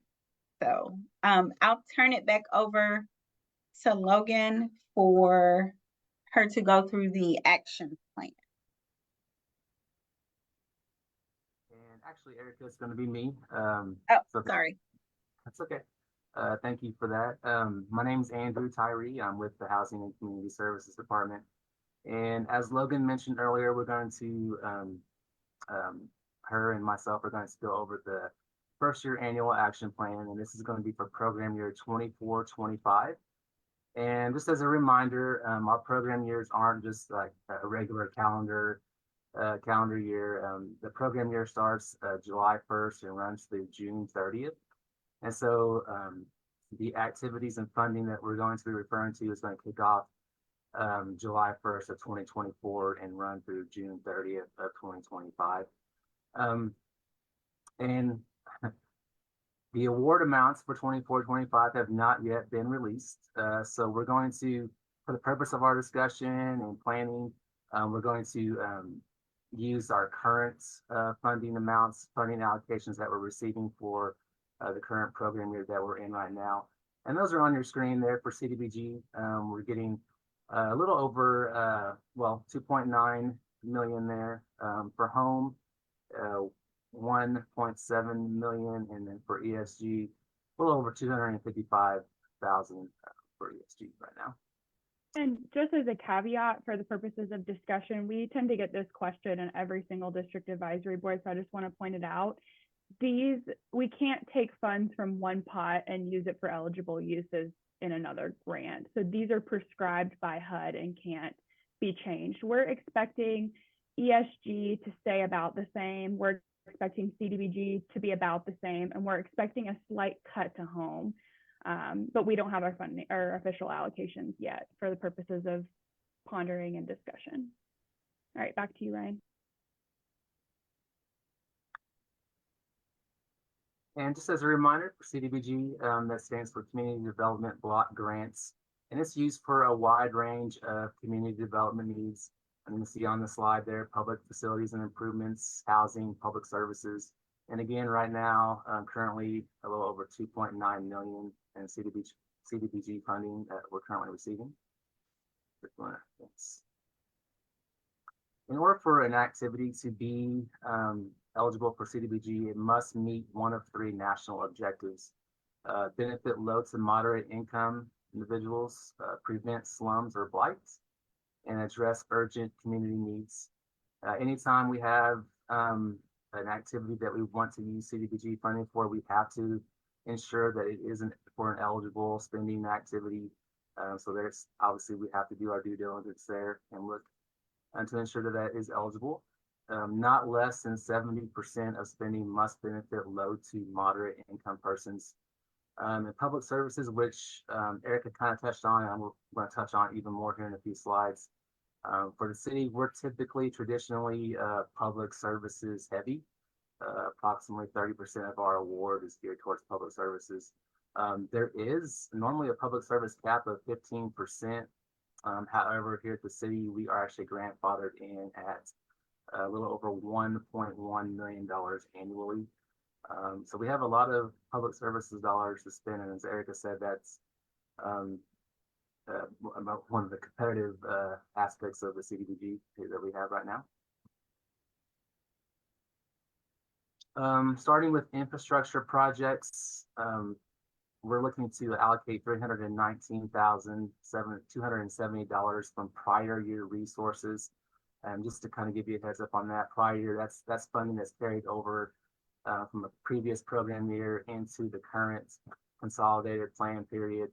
And this is going to be for earmarked towards infrastructure projects that can include park improvements, bus shelters, sidewalks, street paving, and or stormwater sewer drainage projects. We have demolition and clearance. Total that we're looking to allocate towards that in the upcoming program year is $50,000. And that's funding that's going to be used for the demolition and clearance of blighted structures. We have a MOU with MABC, or Metropolitan Area Building and Construction Development. Their staff sites these blighted structures, and use this fundings for the demolition and clearance of those structures. Next is our multi-agency center, or as a lot of you may have heard, been referring to as the MAC. We're looking to allocate section 108 loan proceeds in the amount of $620,925. And these are special CDBG funds that were left over from a prior project that we're going to be using for this. Basically, it's to acquire a public facility or the multi-agency center, and it's going to go towards providing all-inclusive homeless services here in Wichita. Next, we have one of our most popular programs in our in-house, and that's home repair. We're looking to allocate a little over $1.1 million for home repair, and you can kind of see how that breaks down below. For the project fund, it's $710,223, and for program delivery, $460,000. CDBG acquisition, disposition, and rehabilitation. Again, these are going to be prior year resources that are going to be allocated for this particular project in the amount of $377,427. This is funding that was previously allocated to the Wichita Land Bank. It's going to be carried forward into this next program year. Basically, it's going to be funding that's going to be used to support acquisition, disposition, holding costs, rehabilitation, demolition clearance of real land, our land of real property. Basically, the end goal is to use this land or real property for affordable housing development, which our community desperately needs. So we do that. And CDBG administration, we have a cap of 20% of funding that can be used towards administration. We're looking to allocate $595,883. And you can see how that breaks down below for the program management and fair housing, $488,028. And then indirect costs, a little over $107,000 there. And back to the public services that we had mentioned earlier. Like I said, we're grandfathered in at that amount of $1,163,310. And you can kind of see how that breaks down again below over $103,000 going towards the Housing First program delivery. Subrecipient public services, $475,000 via RFP. And Erica kind of touched on this earlier. This is the funds that actually go out via RFP. People at different agencies can submit applications for this funding. In the past, we have sent RFPs for this chunk of funding specifically for domestic violence, shelter services, and youth crime prevention and enrichment activities. However, back in the fall, based off just the comments and the feedback we were getting from the community, we actually decided to open that up as a general RFP this time around. That way, agencies that are offering different public services can apply for that as well. To kind of open up different services, potentially open up different services in the community. And these can be things like, youth services that we just mentioned, domestic violence, shelter services, employment, workforce services, homelessness. There's a wide range of activities, services that this can go for. And so, like I said, that general RFP will be coming out soon. And then we have the Way to Work program. $200,000 is geared towards that. And that's our youth employment program that we offer every summer. We call it the TWTW program. And again, $200,000 is being allocated towards that. And then lastly, the Office of Community Services, $385,000. This helps with the the Office of Community Services. That's your Atwater, Evergreen, and Colvin centers there. And then I want to kick it back over to Logan. So you want to talk about home and ESG? Sure, thanks, Brian. Faith, to answer your question, in the actual plan document, you can see the proposed funding level by goal. that actually starts on page 104 of the plan document. Now, this is going to give you a 5-year overlook by goal. So you're not looking at funding allocations for a specific program year. We're looking at what we currently anticipate allocating over the course of the 5-year period. We're not locked into these amounts. This is just what we are projecting currently. It also breaks it down by annual action plan goal in the annual plan section, which is what I'm going to cover in these slides. So like Erica mentioned, the home grant is all about creating affordable housing opportunities for low to moderate income households. This is probably obvious from our presentation, but all of these programs are capped at or below 80% of area median income. So for example, under the current income limits, in order for a family of 4 to be able to take advantage of programming that is provided for low to moderate income persons, either through home or through CDBG, that family cannot make more than $68,100, to give you just a frame of reference.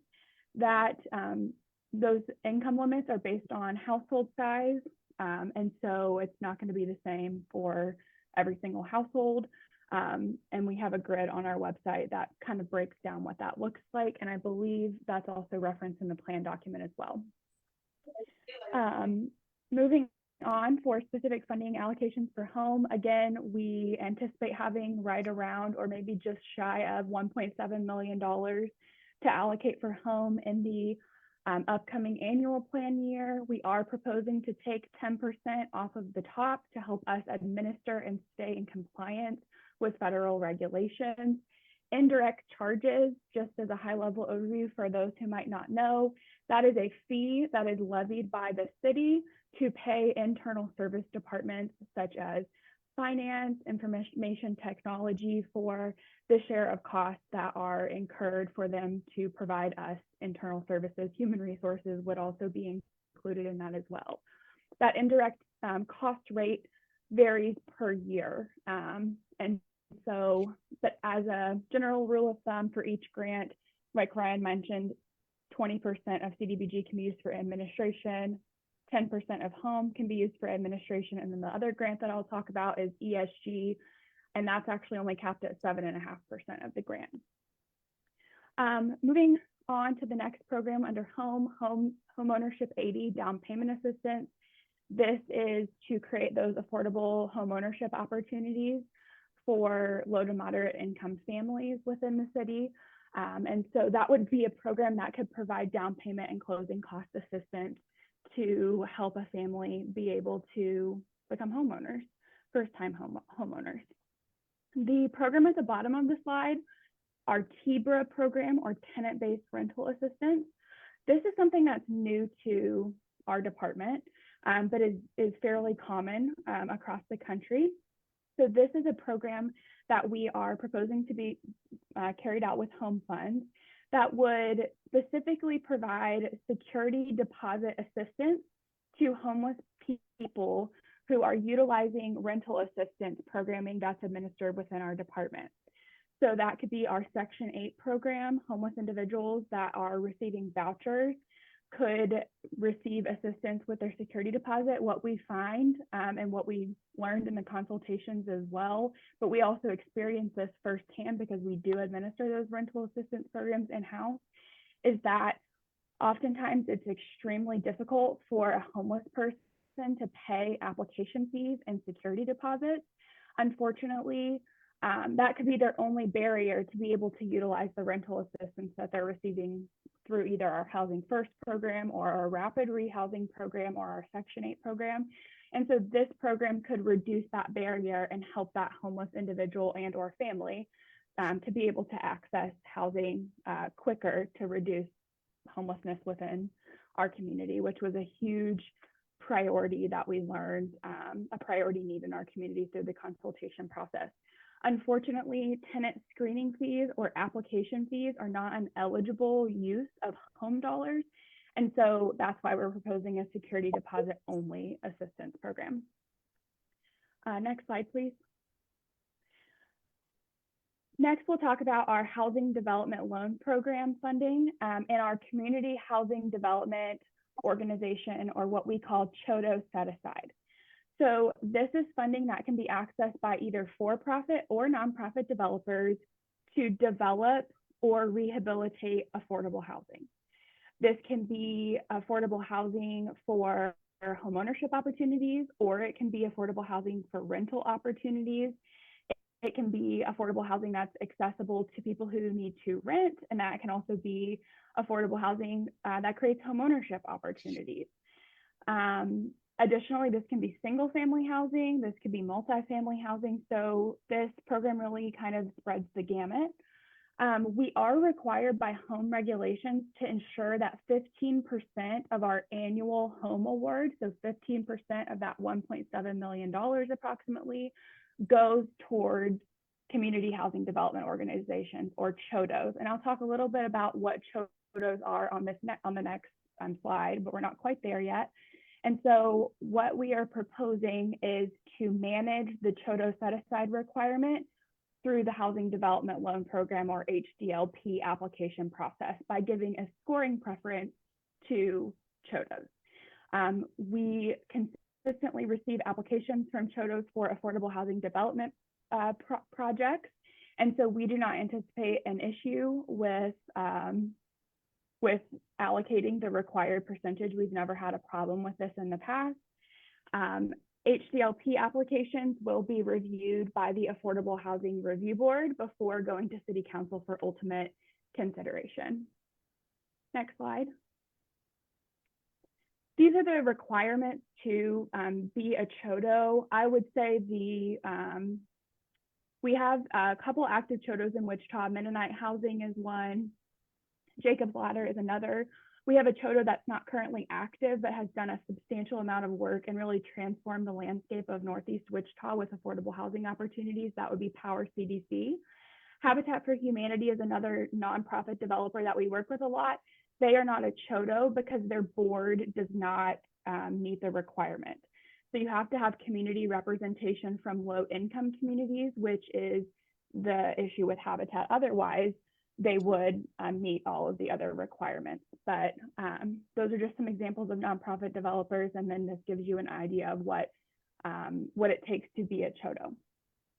Next slide. I believe we're going to be moving on to Emergency Solutions Grant. So as you can see, $255,000 is the grant that we received from the federal government to be able to address homelessness in our community.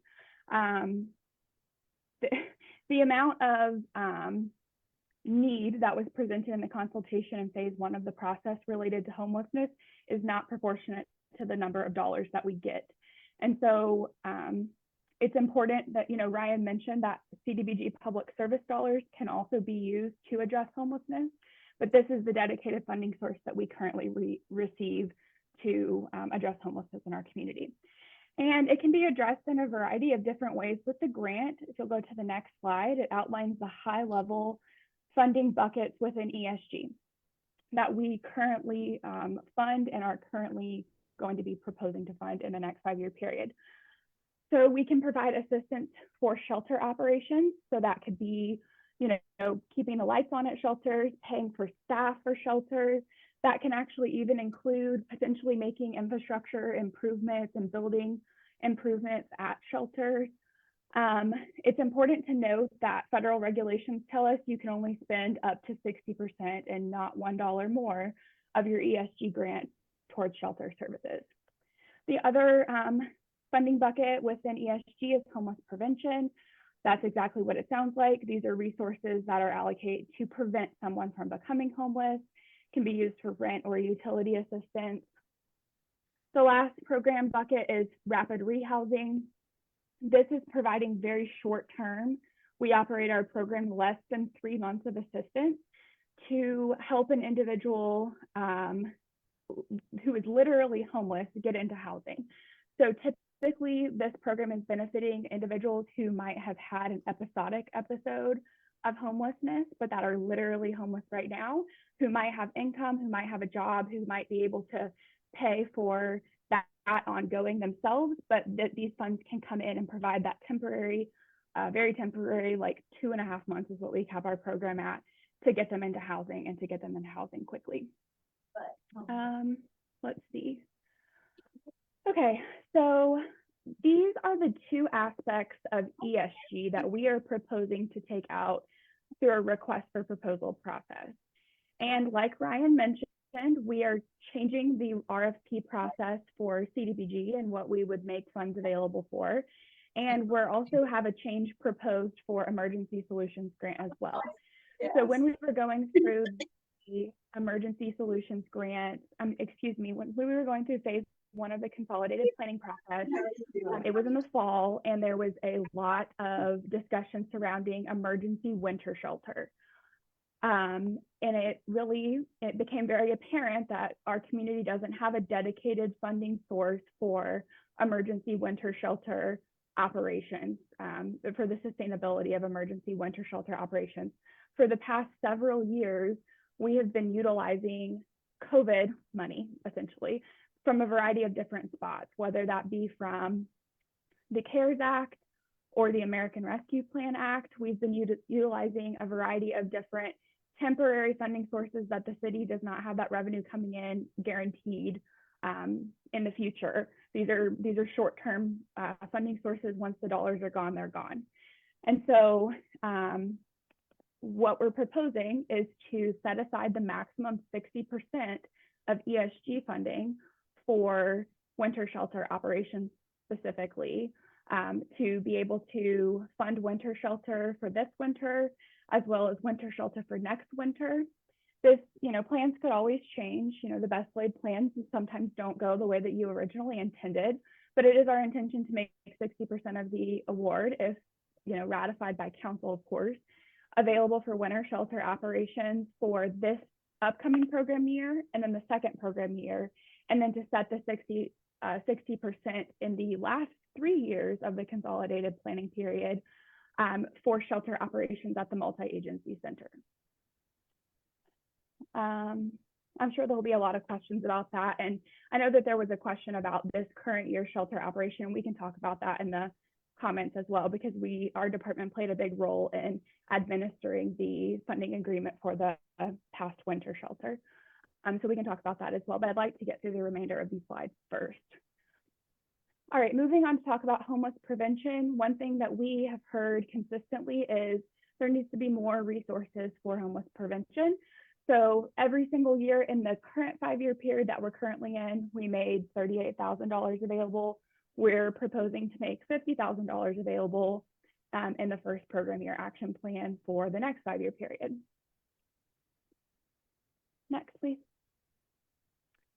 Finally, obviously, you have that 7.5% that we're going to be taking for program administration and direct charges. And then the remainder of the grant we're proposing to go towards rapid rehousing. Again, I've already described that, for very short-term rental assistance to get a literally homeless person housed. And then they'll have their own income to be able to support their housing costs moving forward. This definitely took a cut as compared to what we've allocated in years previous. But we're not as concerned with that, because in the past, there have been coming out of this pot of funding is also funding for security deposits, which we're proposing to supplement with the home funding that we talked about a few slides back. So we anticipate that with this approximate $1,000, we'll still be able to serve about the same number of people that we have in years previous. Okay, let's see. So there's a couple of things that I'd like to talk about before kicking it back over to WFN. One thing that we did not include in the PowerPoint for some reason, this is just literally because of error, but that is addressed in your agenda report, is a revision to our citizens participation plan. So this is the very last document. If there's going to be a link in a future slide. If you click on that, you can go to our citizen participation plan. Like I said, it's the very last document that's found on the last, let's see, about 6 pages of the package for public comment. A lot of what we're doing in the citizen participation plan, a lot of the proposed revisions that we have are really clarification. And additionally, there is a lot of conversation currently related to how the public is made aware of various city initiatives. And so making sure that we're posting those things on our website. And yeah, I think that's basic. We're clarifying what constitutes the need for a substantial amendment. We've updated we had an old address in there for some reason. We've updated that, just trying to kind of clean up and tighten that document up a little bit. But no major substantial changes, I would say, to that document, but it's something that we would like your feedback on. And the last thing I want to mention before kicking it over to WFN is those aspects that we are proposing to take out for RFP, so CDBG Public Services and Emergency Solutions Grant, specifically prevention here in the next, we're hoping to have the RFP issued very, very soon. We need to solicit a grants review committee nominee from District 2. And so that's a member of the district advisory board that might be interested in serving on the review panel for that committee. I believe, Faith, you've served on that in the past, correct? Yes. Yeah, so Faith could probably tell you a little bit more about the ins and outs of it. And we'd love to have any of you from District 2 serve on that committee as well. So now I'll kick it back over to Erica to cover, what are our next steps, and then also facilitate conversation and take your comment before we wrap it up. All right, I'm back. So kind of next steps in this process, we'll give you just a list of important dates and next steps that you all should be aware of in this process. So right now we're in what's called a public comment period. For HUD, it has to be at least 30 days. For the city of Wichita, we're a little bit longer than that 30-day time frame to accommodate all of the DAB meetings and the city council meetings. So we're a little bit north of that 30-day requirement, which is not a bad thing. So we are going to meet with all 6 of the DABs. You are the very first meeting that we've had. So we'll have another meeting this evening with District 6.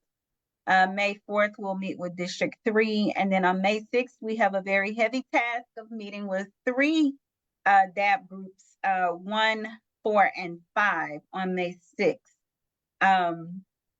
So we're looking forward to those. And then we're going to come back out and do some community meetings. So there are 2 scheduled right now via Zoom. So that's April 22nd at 6 p.m.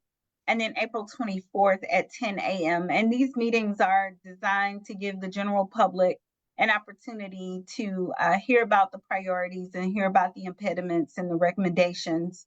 It's an opportunity for us to hear about those things.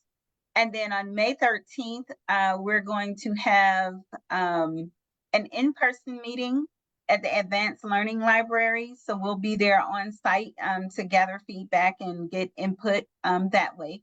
And then on the morning of May 14th, we'll have a public hearing at the at City Council. And then City Council will approve that, we'll seek approval. They'll take a vote on that on May 14th. And then hopefully we will, by that time, have our award notification. If not, we're waiting for that. As soon as that's available, the plan will be updated with those accurate numbers. And then submission to HUD. So once the city is awarded or notified of what their dollar amount will be, they have 60 days to get that plan submitted to HUD. So 60 days after the announcement of the allocation, the city has they have 60 days to get that submitted to HUD. And so we're looking forward to that. We'll go to the next slide.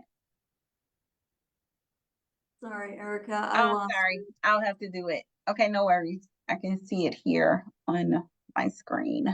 Can you guys see my screen? We can. Tried to share. Okay. Okay, good. Yeah.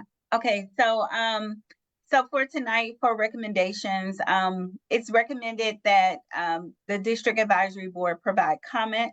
We're also giving you other opportunities to make comment other than here tonight. So you can email your comments to Andrew. His email is located there, atyree@wichita.gov.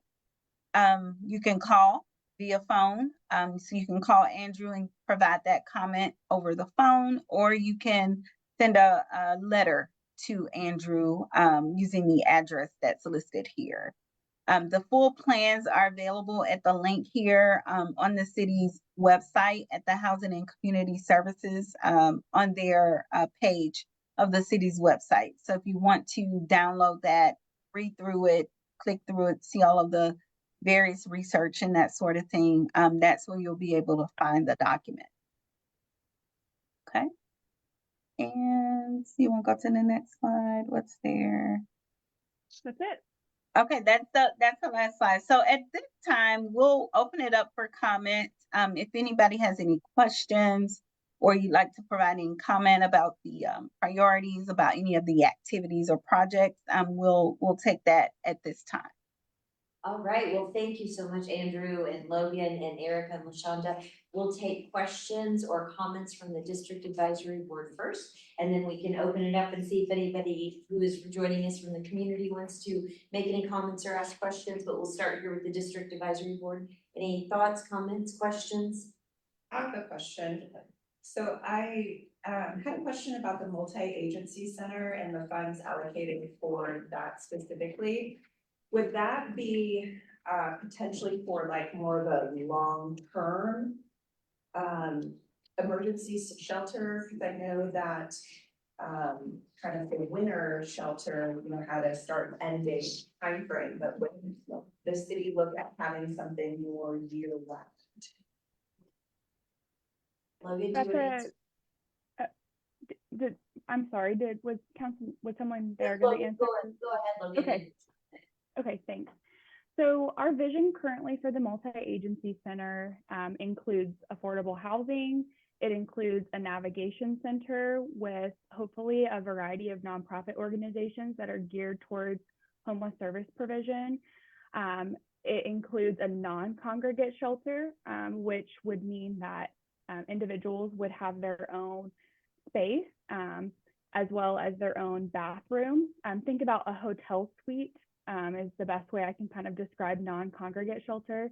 We would also love to have a congregate shelter piece to the multi-agency center. One thing that was identified in phase 1 of the process for the consolidated plan, as well as in our home ARP planning process, which is really where this idea of a multi-agency center was born, is the need for a low barrier, which means there aren't a ton of stipulations for a homeless person to be able to receive services in that shelter. A low barrier 24/7 operation shelter is something that our community desperately needs. If you are a homeless person in Wichita, outside of typical business hours, your options for getting assistance are slim to none. There is the homeless outreach team, which is run by our amazing Wichita Police Department, that does work outside of your typical Monday through Friday 8 to 5.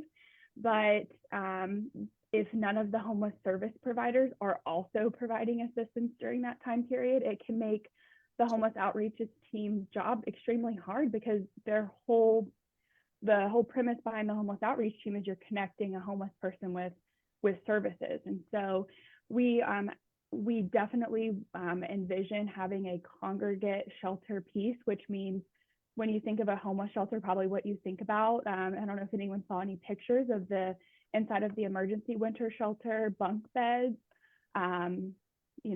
shared bathrooms, things like that. The CDBG funds that we're specifically talking about on this slide would actually go towards acquisition of the public facility portion, so acquisition of the navigation center. With a project as large as the multi-agency center, it's extremely complex. There's a lot of different funding sources. We have to be very careful with what funding sources we're using for various aspects. And we don't even have enough time tonight to go into all of that, so I'm not even going to try. But the CDBG side would be to acquire the public facility portion, where homeless service providers, government agencies could come together for homeless service provision specifically. Logan, this is Becky. I was chatting with some folks from Topeka today, and they still don't understand that the multi-agency center is housing and non-congregate shelter and congregate shelter and the navigation center. They just think it's the navigation center. So sounds like we still have a lot of good work to do to be able to let people know what our plans are. But you explained it very well, so thank you. Any other questions, comments for Logan, Andrew, LaShonda, or Erica? Yes, hi Logan, it's Faith. I know that the year that I participated on the board as the DAP2 representative, it was mentioned about the percentages for prevention versus assistance, like emergency assistance. And then I noticed when I was looking through the survey through the city of Wichita that you guys did about what priorities, 82% of people said they wanted to focus on homeless prevention. So I appreciate you talking about how the amount was gonna go from 38,000 to 50,000. Is that a plan to increase that every year of I know you're talking about the annual action plan, but is there a plan to increase that every year so that there's more going to prevention in the rest of the plan? What I will say is right now, taking into consideration feedback from phase 1 and the fact that we do not have a dedicated funding source to support shelter services specifically in our community, we are going to likely propose, this could all change, right? This is not set in stone. We would propose taking the max 60% for shelter service operation to support emergency winter shelter the next 2 years, and then congregate shelter at the MAC the last 3 years. Depending on when the MAC gets completed, which there's still a lot of things up in the air with the MAC at the moment, what I will say is, I'm not saying there's not going to be a need for emergency winter shelter once the MAC is in operation, but if it's a low barrier 24/7 shelter operation, that could reduce the need for the need that we currently are seeing for emergency shelter presently. And so I would say at this point, to answer your question, no, I wouldn't. I would say that maybe the max we would maybe recommend allocating for homeless prevention would stay around that 50,000 amount. However, this is a public comment period, and we'll be going through this public comment period for each annual action plan moving forward. So I hope that might not be the answer that you wanted to hear, but that's kind of where we're standing right now. Thank you. And I would say that my comment then as a DAP member is that based on what the community is saying and what we've heard in previous years, we need to find a way to beef up the prevention. That's just my public. Thank you. Sounds good. Thank you, Faith. Yeah, good comment. Anyone else on the deck? All right, anyone in the community? All right. I have a question. Yes, sure, absolutely. This has been going on obviously for a while. I think the first dates I saw were public comment period, so I don't know how long, but Erica mentioned surveys and meetings and things. And she also mentioned homelessness, I believe she said came up the most. And that is also where we got the most questions from the board here. So did you consider when allocating that the current reality of the MAC is at best significantly smaller than originally envisioned? Yes. So that has definitely been in the forefront of our minds through this entire conversation. From the start of the HOMARP implementation plan and the HOMARP process, we were initially planning for best case scenario.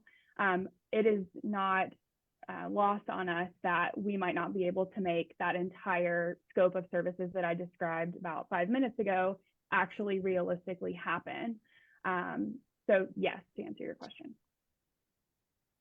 Thank you. Yeah. Any other questions or comments?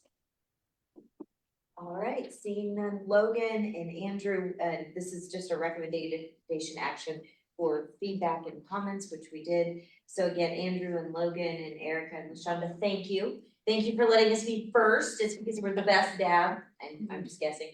But we really appreciate all your work on this. I can say, that I believe my colleagues on council and mayor also have said consistently, which I'm really proud of, the common strategy we've taken, the teamwork effort we've taken. This is the #1 most important issue in our community. And it's the thing that I hear the most about every day. And as we enter into more unstable economic times, the problem could potentially only get worse. And so the work that you're doing is not just impacting lives, but quite possibly saving them. So thank you for what you're doing, and we Yes. appreciate your efforts more than you could know, and we'll look forward to great things in the future.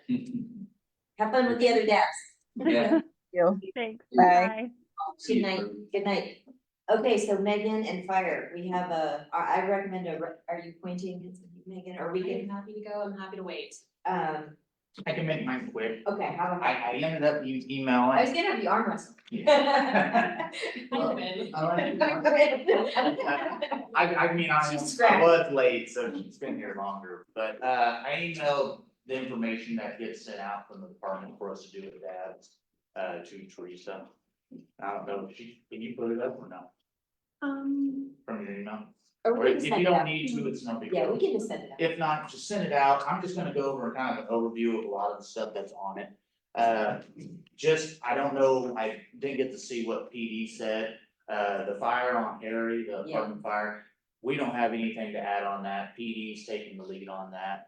Other than that, crews were able to show up. When they got there, it was heavy involvement. They kept it from getting onto any of the apartments or anything. And that's about as much as we were really involved besides securing the scene and everything. But PD has the rest of the information. They can give you more. One thing I was gonna bring up too, underground power lines, as in like big power lines that come off the transformers are on the ground. We actually had a call come in the other day that was, you'll find them in the backyards. They'll look like the big boxes.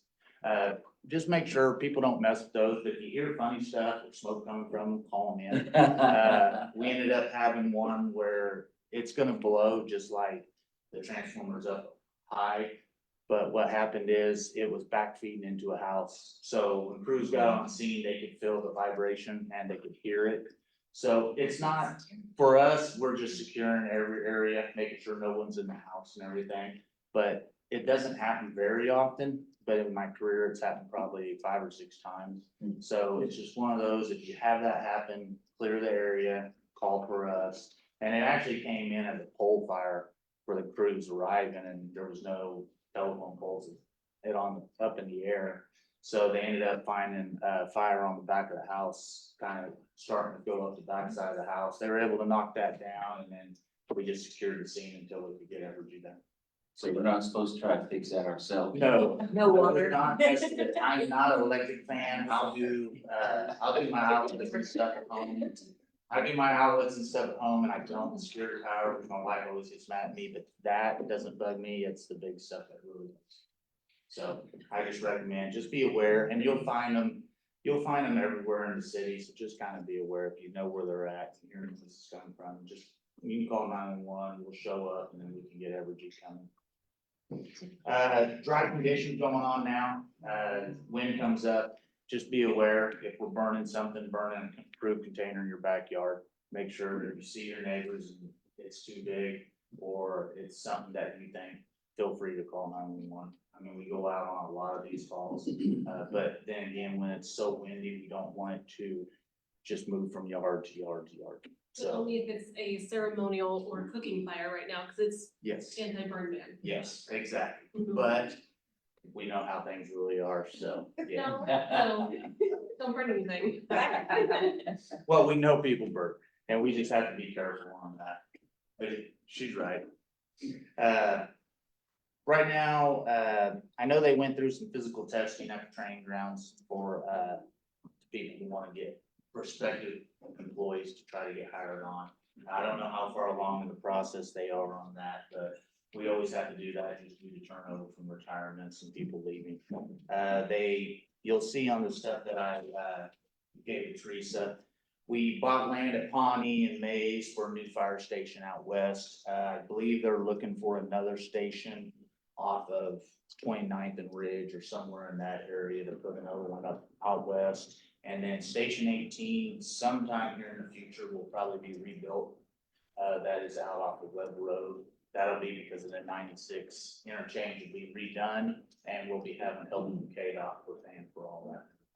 Shameless plug, the open house for that is on Thursday. The fire station replacement or relocation will not be discussed then because they haven't identified a spot yet. But we are gonna, so we're probably not gonna break ground on that project till the end of 2025. They've moved it back, but the state will be paying for a new fire station for us. Which will be nice for everybody. And we're gonna put a community room. A job meeting room, right? And you'll see too in our paperwork that I sent out that we received 2 new engines in a truck back in January. This last month in March, we ended up putting one of the engines on and one of the trucks on, or the truck on. We have one more engine that we're gonna be putting on, but just due to, we actually used it to train new drivers. So we didn't put it on track right away because we were using it for that. It just helped us, because otherwise we have to take the rigs that are on track, put them out there, and then. Is that a lot of work? To get a truck ready to go? Yeah, usually once we get it, because when it comes from the factory, it's mostly done. But when we get it, it's also putting the radios in that we need, and then doing fine tuning on different stuff. I was thinking it's an expensive learning vehicle. Yeah, it's a lot of equipment, racks and everything that we have to put on, so that it makes it easier for the crews. Let's see. South Drury Lane, this was the only fire that I saw back in March. We've been really, actually, which is good, we've been really slow here on the east side.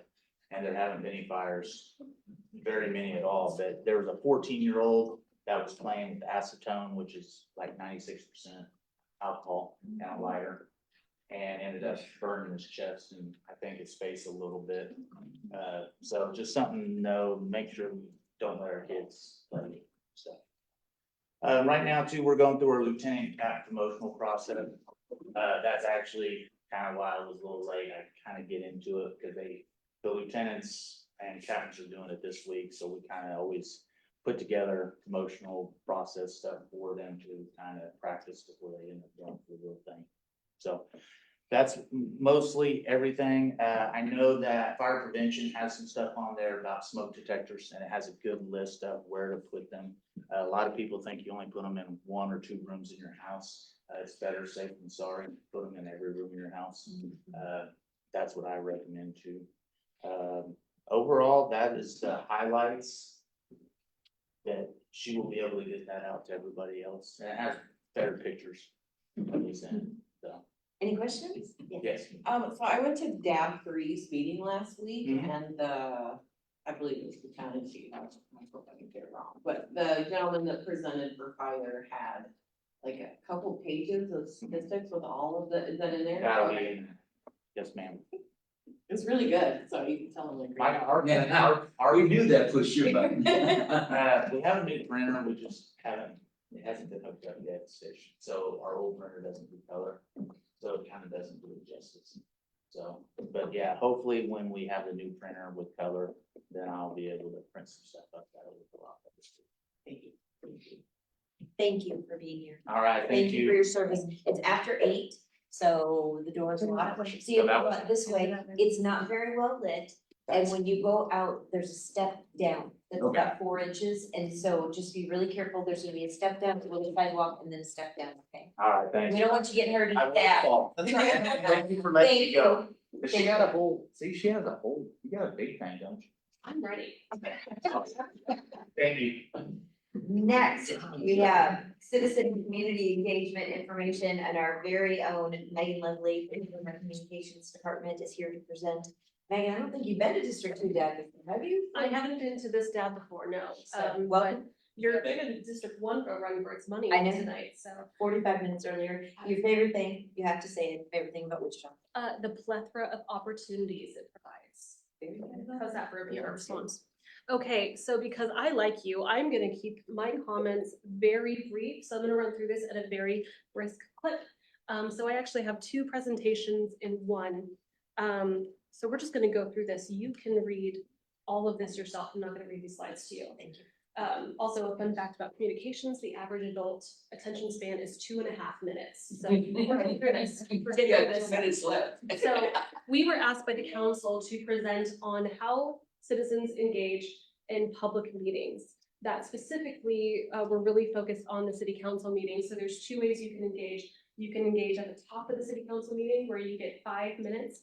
By ordinance, there's 30 minutes of public comment. And you can comment on any of the agenda items being presented, also 5 minutes apiece. So what we were asked to look at, I'm gonna run through this, is to see what other communities are doing. Are we being as inclusive as we could be? Are there ideas that we could steal from other communities and implement here? So there's a good number of cities that we looked at. Why is my clicker not working? Oh, look at it, there we go. So this is what we found through other communities. Some of these cities offer it at the beginning, some offer it at the very end, so you would have to sit through an entire city council meeting and then provide comment. Some of these, the sitting council can actually designate someone, so like if it were Councilmember Tuttle, she could tell Teresa to sit there once the meeting was done and take public comment for her. So what we want to do is take a look at that top of the city council meeting 5-minute public comment. This is not about how many people can comment on agenda items. We're not limiting that. We're not looking at, there's really no way to expand it currently. It's pretty unlimited. But we're really just looking for comments on, are we good, how we're doing? Should we perhaps limit it to 3 minutes and have 10 people speak by ordinance? Should we increase that? So we're really just looking for how people feel about that. No legal recommendation. We're gonna go on to public, actually this is mine, changes in communication. The second thing we were asked to present is currently how we are communicating with the community, and obviously we're always looking for ways to expand and change. The times change. There's something, is it auto scroll? I hate that. Okay, so we have been doing online communication really since 2007, 2008. We all know that the media landscape is shifting, so we're really trying to accommodate that. And we really shift based on current need as well. During COVID, we were the only three, it seemed like, inside City Hall every single day. We did daily broadcasts. We actually tied with Al Jazeera for an international broadcasting award. These fun facts. So obviously, yeah, we have different audiences that we appeal to, very different platforms. How we communicate on Facebook is very different from how we communicate on TikTok. That's a very different audience. What we hear from are people like yourselves, very engaged residents. They usually know what's going on. They might seek out the communication from the city. But what we're really looking at is how do we expand beyond that? People don't often seek out their municipal government for information. I find that shocking as well. Faith earlier mentioned our community survey. This was something that we used to do every 2 years. We have shifted it to do it every year to give us better, more real-time feedback.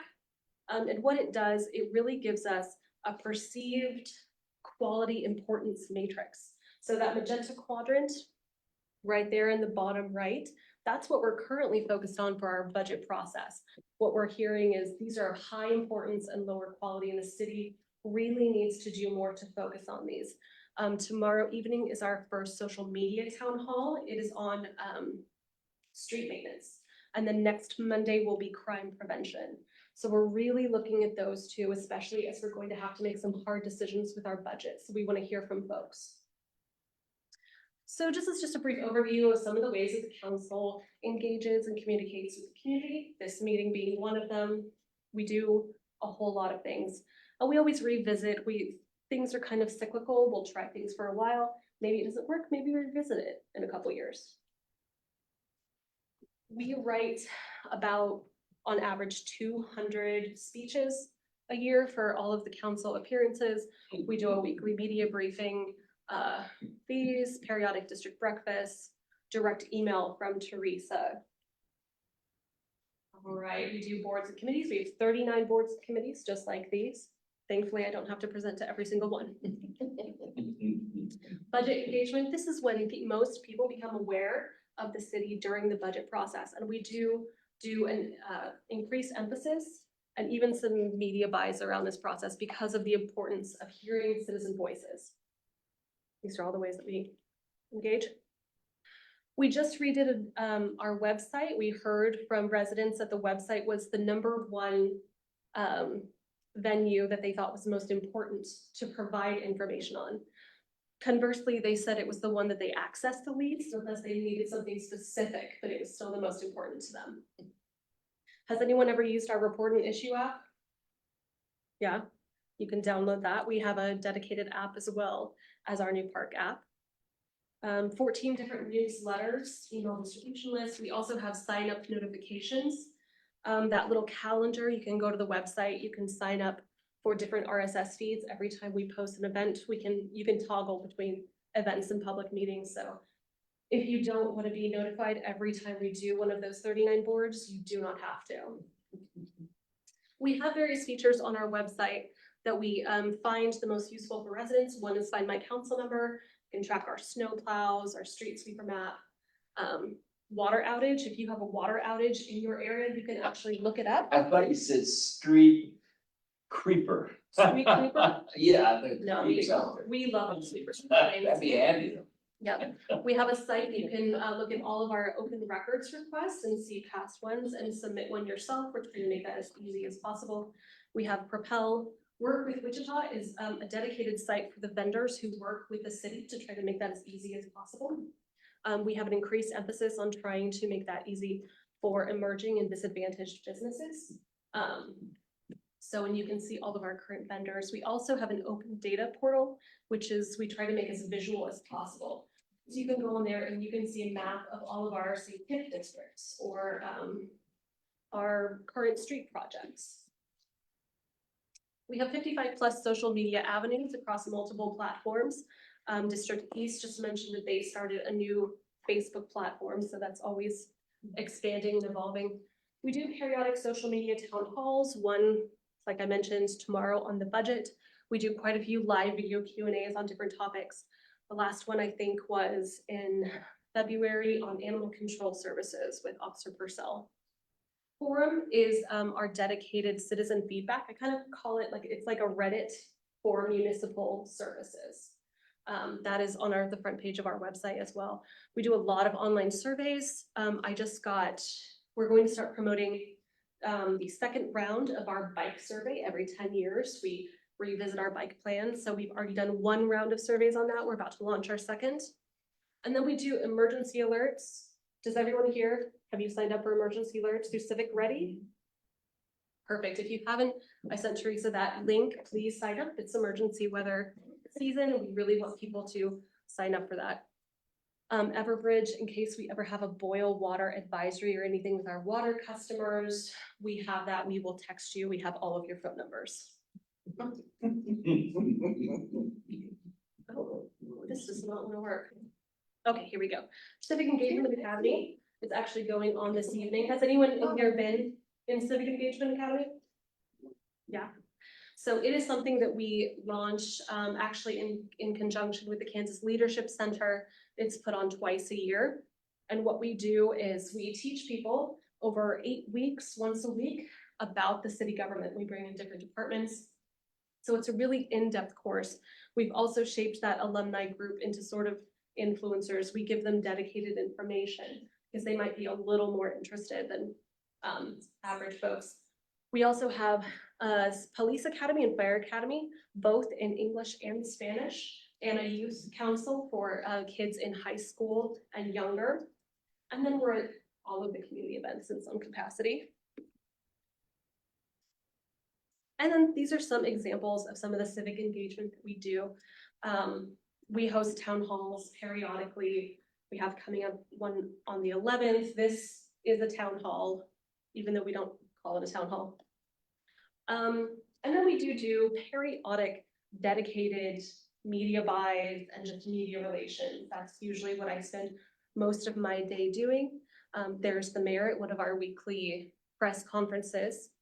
I spend a lot of time working with our local media, pitching stories and responding to requests. We do a lot of briefings and events. in the Wichita Eagle, we publish all of our legal publications. That was a topic at the city council meeting not too long ago. We spend an average about $150,000 a year publishing them. And when I say legal notices, what I mean is after the city council passes an ordinance, that has to be printed in the Wichita Eagle, zoning cases, things like that. City communications, one thing that we like to ask in our Civic Engagement Academy, who here, raise your hands if you've heard about the water boil order? You guys are aware of that when we had a water boil? What about our little free libraries? Yeah.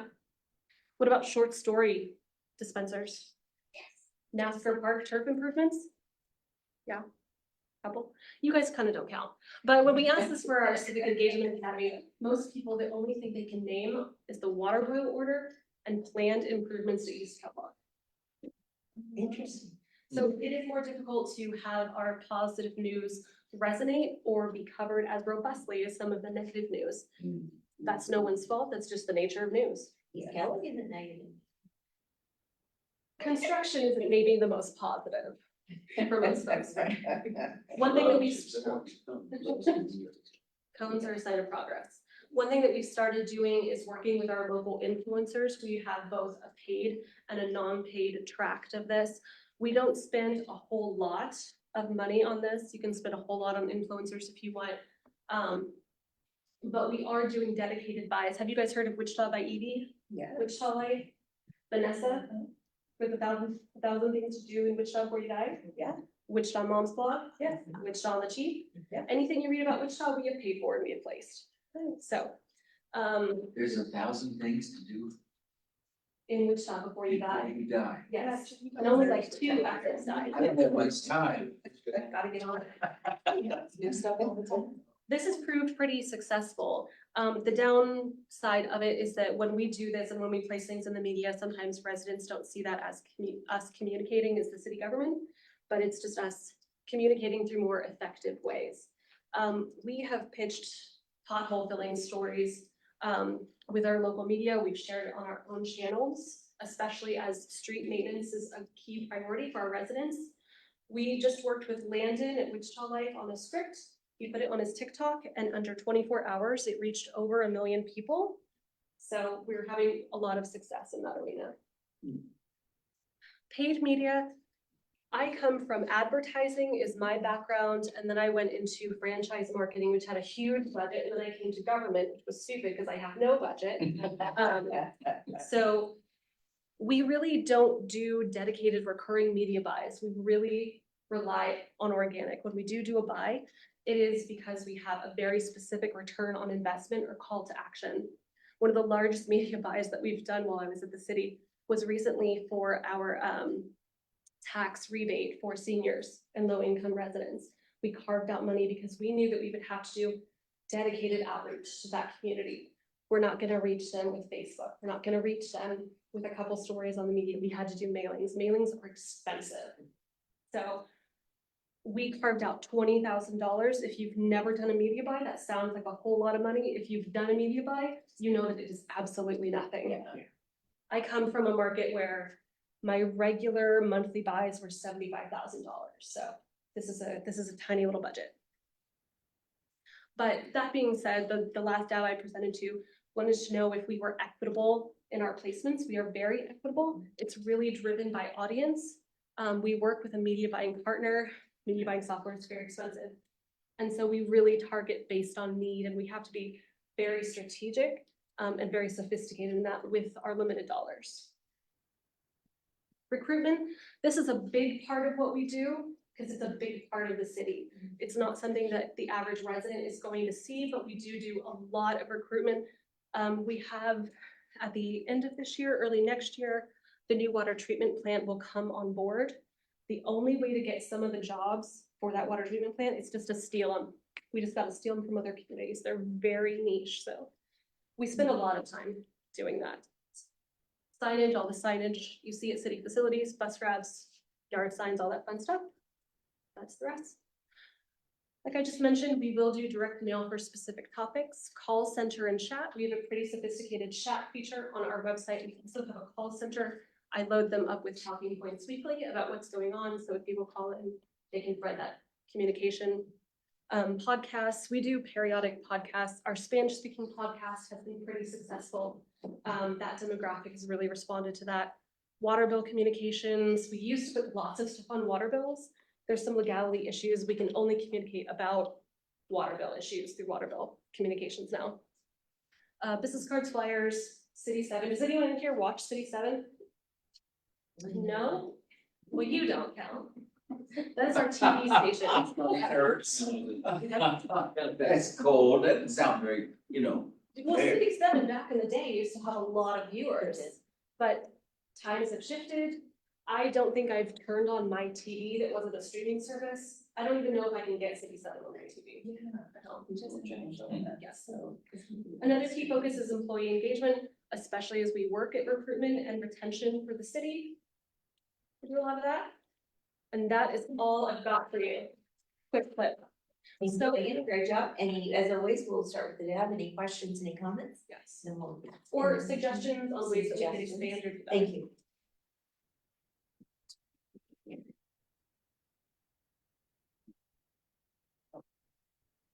So I really like how you broke down the public comment section because I appreciate how open our public comment section is compared to some other places, because I'm a nerd and I watch city council meetings from other places.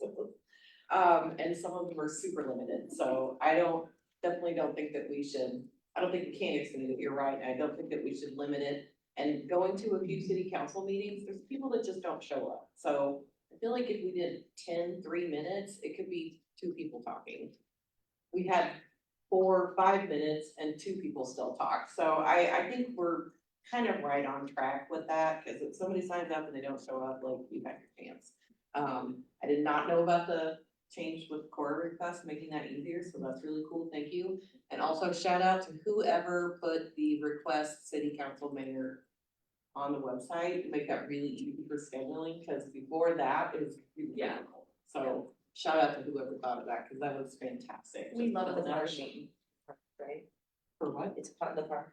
Yes, the park, we love a smart sheet. Oh my god, it's so great, just thank you to whoever. did Other that. things you can do through the smart sheet are request a proclamation or request a lighting change. Commemorative lighting change for like autism awareness or something. Oh, well, that's cool. I didn't even know that was a thing. You can also request a lighting change on East Kelly at Weapon Greenwich. Yep. And I think we're incorporating the new Amazon Bridge lights, but that's just not in our sheet yet. Do all the boards know that they have 5-minute public comment? And I don't mean like DAB boards, I mean all the other boards. That was actually brought up at District 1 too. So sometimes boards can actually set their own rules too. So it is by ordinance, but for instance, when we've had really lengthy public comments, we were at the baseball town hall until 1 o'clock in the morning. They shifted public comment from 5 minutes to 3 minutes just to accommodate all of those. So DAPs will sometimes make their own rules. I think the standard is 5, but they can amend things from there.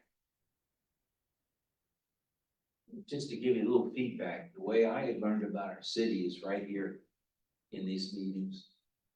And it's been a tremendous education. Okay, I have a comment. Yes, please. So I realize that you have this website now that is so usable. But we've been talking all night about low-income families, disabled renters, things like that. That we give the Wichita Eagle $150,000 a year to be able to do the same exact thing that we already have published for Wichita people to go on the website. To where I don't feel like we need to be giving this newspaper the same $150,000 when people can just go to the website and it'll save us. Even though $150,000 may not be a lot here in the entire city, it's going to go a long ways when we got people that are at the grocery store that can't afford groceries right now, or property taxes that have gone skyrocket with the economy that's what it's been. So I would just encourage us not to be able to give money to a failing newspaper anyway, and to be able to people to use this awesome website that they have.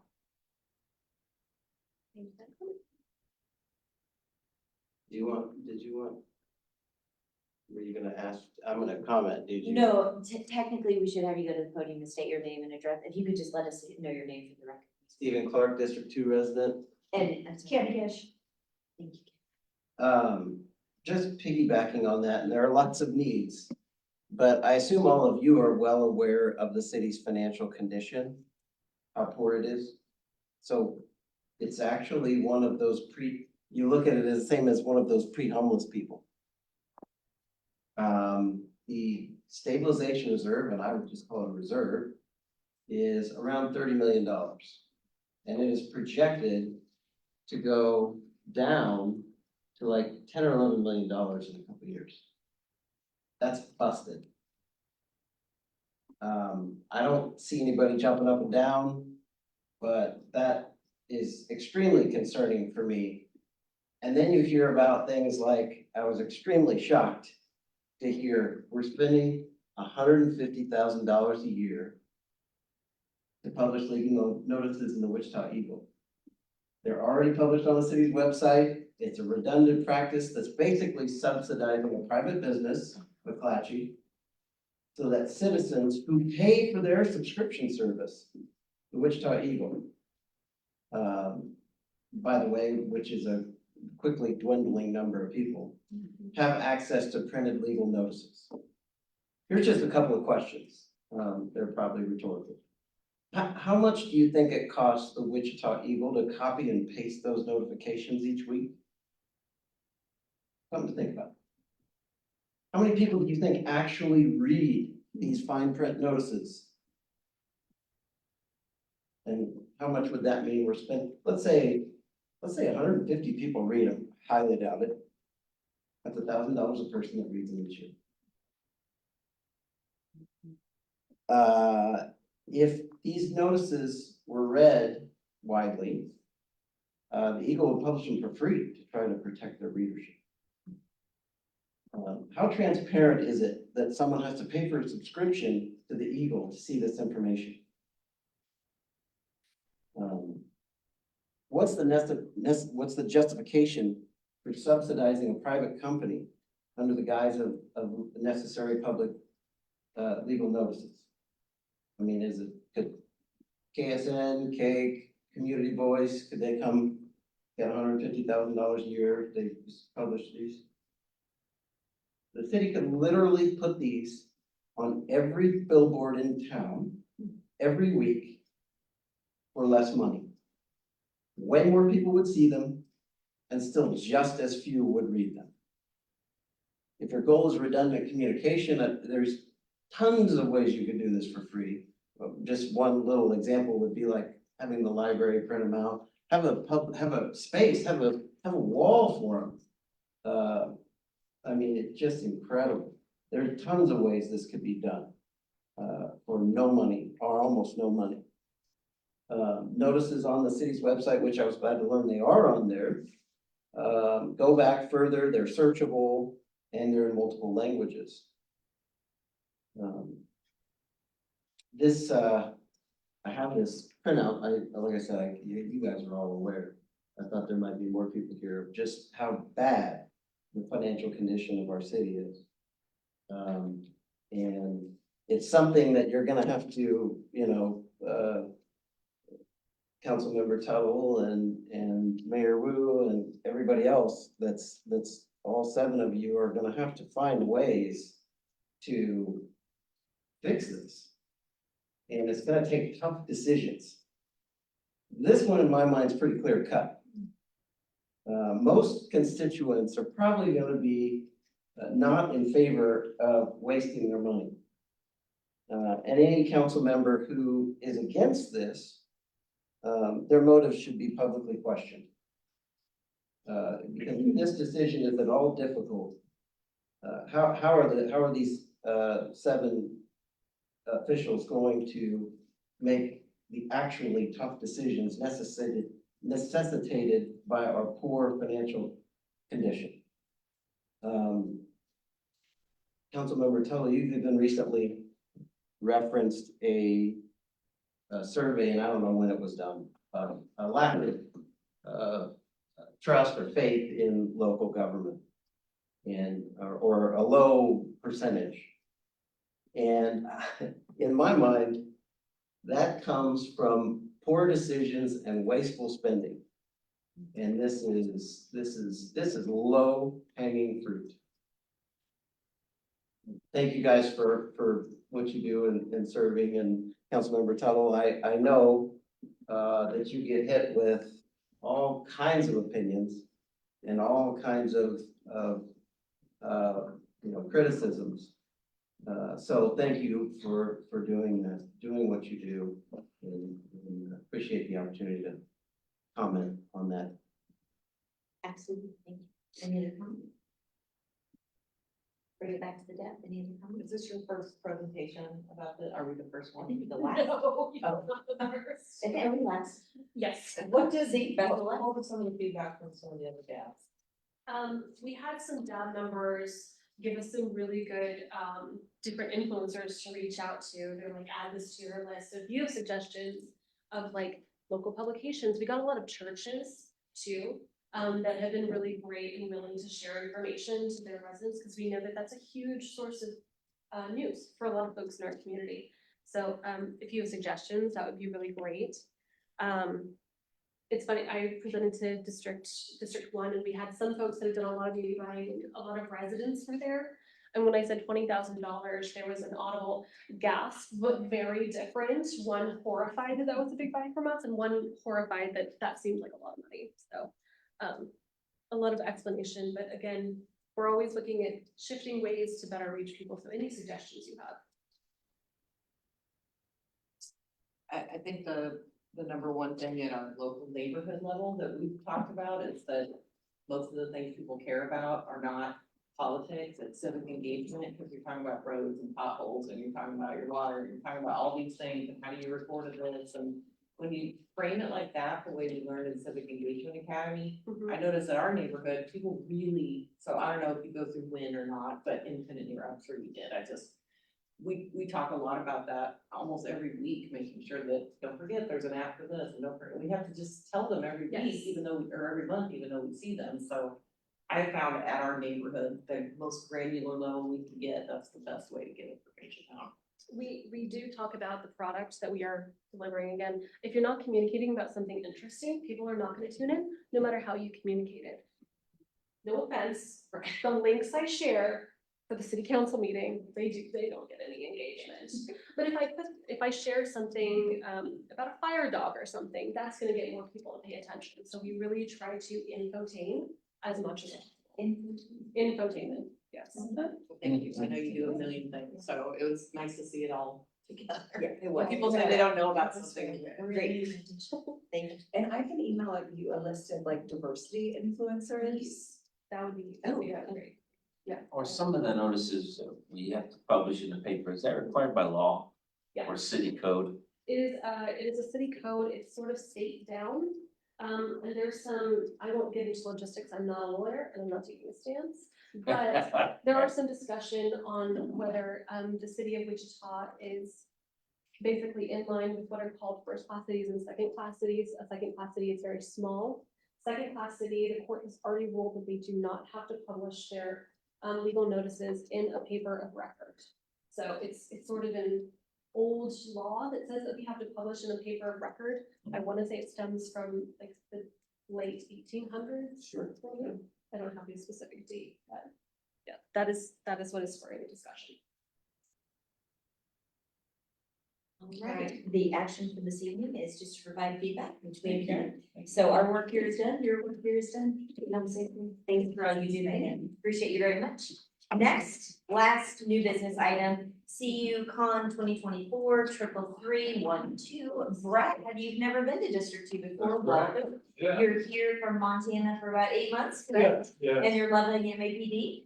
I am. Exciting to have you here, and we're excited about this case. Thank you for staying to the very end. Oh, this is a cakewalk. I was at that one last week and I got out at 11:30. Can we hear from you step down? Thank you. Yes. All right. My name is Brad Etherly, senior planner. We are discussing case Con 2024 -00012. This applicant is requesting a conditional use for an entertainment establishment on property zone BC, general commercial, and is generally located within 1/4 mile east of Southwood Road and on the south side of East Kellogg at 1001 East Kellogg Drive. The subject site is 5.37 acres in size and was historically used as a nightclub. The applicant is requesting the conditional use in order to use the subject site as a cabaret style venue where entertainment is provided, including dancing, acrobatics, and the like. The applicant has stated that it will not be a sexually oriented business as defined by the Unified Zoning Code and the Wichita Municipal Code.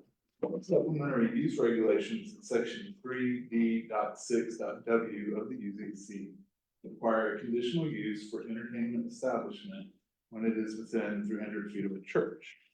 The requirement for the conditional use at this location is due to the requested land use in proximity to a church or place of worship, which is located directly to the east of the subject site. The subject site is surrounded by the GC zoning district, therefore it is not required to adhere to UZC screening standards or provide a landscape buffer. No landscape street yard will be required because the only street frontage associated with the site is an egress driveway. An existing parking lot reserved for the building is located on the subject site, which will not require any modifications. Teresa, if you can go to the zoning map now, I think it's the next one down, yeah. The character of the area is mostly commercial. Properties to the north, east, south, and west are all zoned GC. The property to the north is developed with a vehicle repair shop. The property to the east is developed with a church. The property to the south is developed with a warehouse. And the property to the west is developed with a warehouse as well. The subject site is currently unplatted and there are no zoning cases associated with its property. The site has access to East Kellogg Frontage Road, which is classified as a paved 2-lane, 1-way local street. Wichita Transit does not provide services to the subject site. The proposed application is in conformance to the community investments plan. The future growth map in the plan identifies the area in which the site is located to be appropriate for new employment. I don't know if you can scroll down, Teresa, to that map, one down. See there? The proposed entertainment establishment therefore is an appropriate use for the subject site. And then Teresa, if you can scroll down to the pictures. Yep, so that's looking south towards the site and then looking north away from the site towards the Kellogg. Let's scroll down. Looking east away, the church is just on the other side of that little tree row, and then looking south away from the site, and then scroll down. And then that's looking west away from the site. Staff does recommend that the conditional use be approved, subject to the conditions listed in the staff report. And these are based off the golden rules. I do not see the applicant here today, but I can stand for any questions that I can answer. And Aaron, we know it's your first meeting. These are the golden rules for planning. This isn't just something that the city of Wichita has developed. This is pretty much the standard within planning. If you have any questions, happy to answer anything. Please feel free to, but you've been here a couple times, so you've kind of seen the ropes. I know, Jim, you're kind of new too. This is a little bit different of a case than you've maybe seen before, but any questions from the district advisory? Same question as always. Was there any public that were against it, I guess? So, Thank you. sure. So we haven't done the protest petition yet because we haven't actually taken this to the MAPC. Okay. Once we go to MAPC, they'll have 2 weeks for the protest period. However, I can tell you that I have had conversations with basically a member of the elder board of the church, and they did provide a written email, and they do plan on attending on Thursday to comment to request a denial of the, they've had some situations with past club uses and people using their property in fights and shootings and things like that. So that, so just to kind of be full disclosure, I wish the applicant was here, but it is going to be cabaret style. The applicant did provide me with some pictures of women dressed fairly scantily, but there's no nudity. And so that's part of the code of Wichita is that there's no nudity anywhere. And so that will be adhered to, at least in theory. So they're a little concerned about that as a church, certainly understand. And I have received no ex parte communications with anyone, and not surprised since it has like went to MAPC first. It isn't an ongoing club at the moment, correct? Correct. I guess it's had some fairly nefarious clubs in the past at that location, and so I do believe it is vacant at the time. You want the name of the club? I've heard the names, but I don't recall them. I bet some people here might recall them. I've heard Naughty Nights. Oh, yeah, the new one, yes, that's something like that, Naughty Nights or Naughty Angels or something like that. Like I said, it's gonna be cabaret style. Lingerie, I think, is gonna be employed, at least from what the applicant sent us at the department, but no nudity. Do we know any, like additional information about the applicant and if they've been in business before, have they had successful nightclubs in the past? I can't answer that for you. I do know that they do plan on having, it's going to be not as much of a dance club. It's going to be kind of like from what I can tell, kind of like a dinner club. They're gonna have like an acclaimed chef there, and there's gonna be dining there. But then they're gonna have cabaret style shows as well, I think, so. But we don't know anything about their business history and. I do not, yeah. And again, that would probably weigh into it, just because we're just thinking specifically about the use of the land, but I understand the direction you're going. I mean, I said in my opening that I love the arts, and if you've never been to a cabaret show, it is just like any other type of performance. So it's less about what I think people are used to seeing with a nightclub. It's not, I mean, if it's a real cabaret, it's not gonna be a nightclub. And when I go through the golden rules, again, knowing that there haven't been any opposition yet, I know they will at planning, but I mean, otherwise, you know, if staff is recommending it and I don't see anything glaring here, I would make a motion to approve it. Can you? Yeah, Take it away. No, and we'll make sure, any other discussion from the district advisory board? Okay, so just a quick question. What is it zoned now? It is zoned GC, general commercial. And what are they wanting to change it to? Just It's the- just the only reason they have to get a conditional use is because of the proximity to the church. Okay. Anytime an entertainment establishment is within 200 feet of churches, parks, playgrounds, things like that, they have to get a conditional use. I'm gonna have a essentially. And that goes for any kind, if they were just gonna be a concert venue or a bowling alley or something like that, you know, it has really nothing to do with the style of entertainment that they're, yeah. So that's This why. will be we're- round one. Right. I still have round one hangover, so we'll explain, Aaron. I heard. Oh, yeah, okay, that's right, you're Bonnie. There's PTSD. PTSD. Okay. Any other questions? Okay, open up to the public, any comments? I might as well comment, since I own a decent amount of property to the west of that, I will not be objecting. Although whatever goes in here has always been a problem, but I don't think that's part of your consideration. So you're probably gonna have one objector, and it's the church, and they don't have any ground really either. No other discussion, we'll move back to the bench, back to the dam, any other questions and any other concerns? Not, All right, well, I would make a motion to approve, I'm gonna say it right.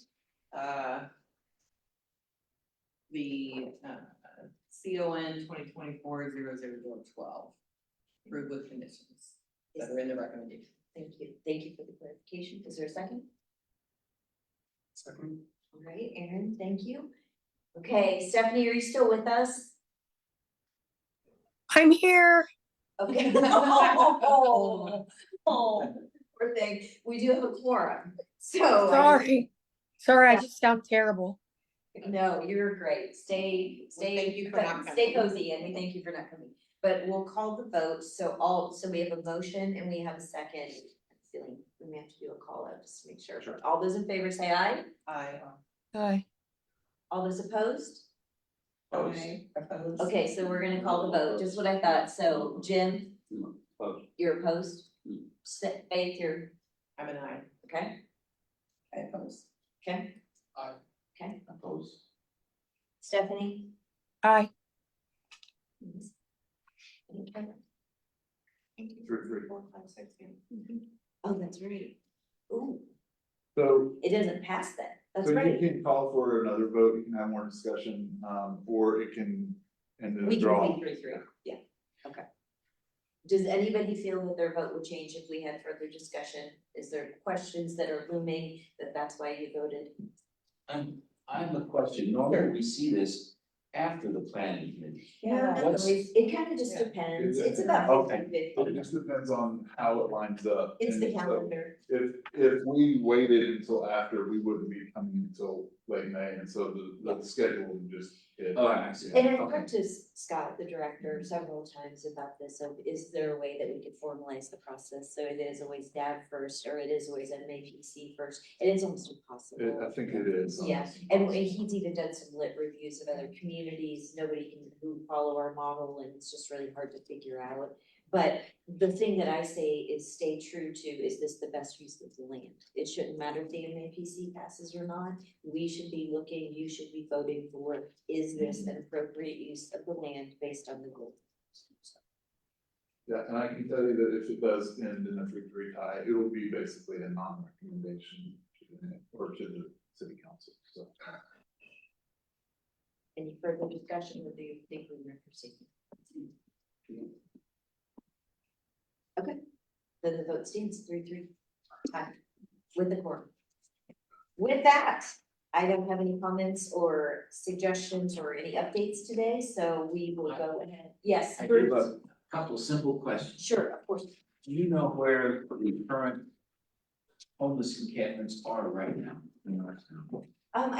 We don't have like the homeless outreach team probably has some sort of data. Okay. I'm meeting with them Wednesday. Can I get back with you after that? Yeah, Thursday? and then secondly, who cleans up after these folks? Right now, In reality, we use a contractor to do that. And I talked to Chief Sullivan, our police chief today. He's in discussions with our director of public works to see if we can bring it back in-house as a cost-saving mechanism. So that's a discussion. Okay. So the city, The city. one way or another, the Yes, city. yes. Last year, we spent $352,000 on homeless camp cleanups. This year, if we stay on track of where we are, we would anticipate that it'll be about $500,000. And, okay, I appreciate that. One more question. Does the city provide portable bathrooms for these areas? Not usually, no. Okay. There's some nonprofits that handle. Hygiene, washing machines, dryers, hand washing stations.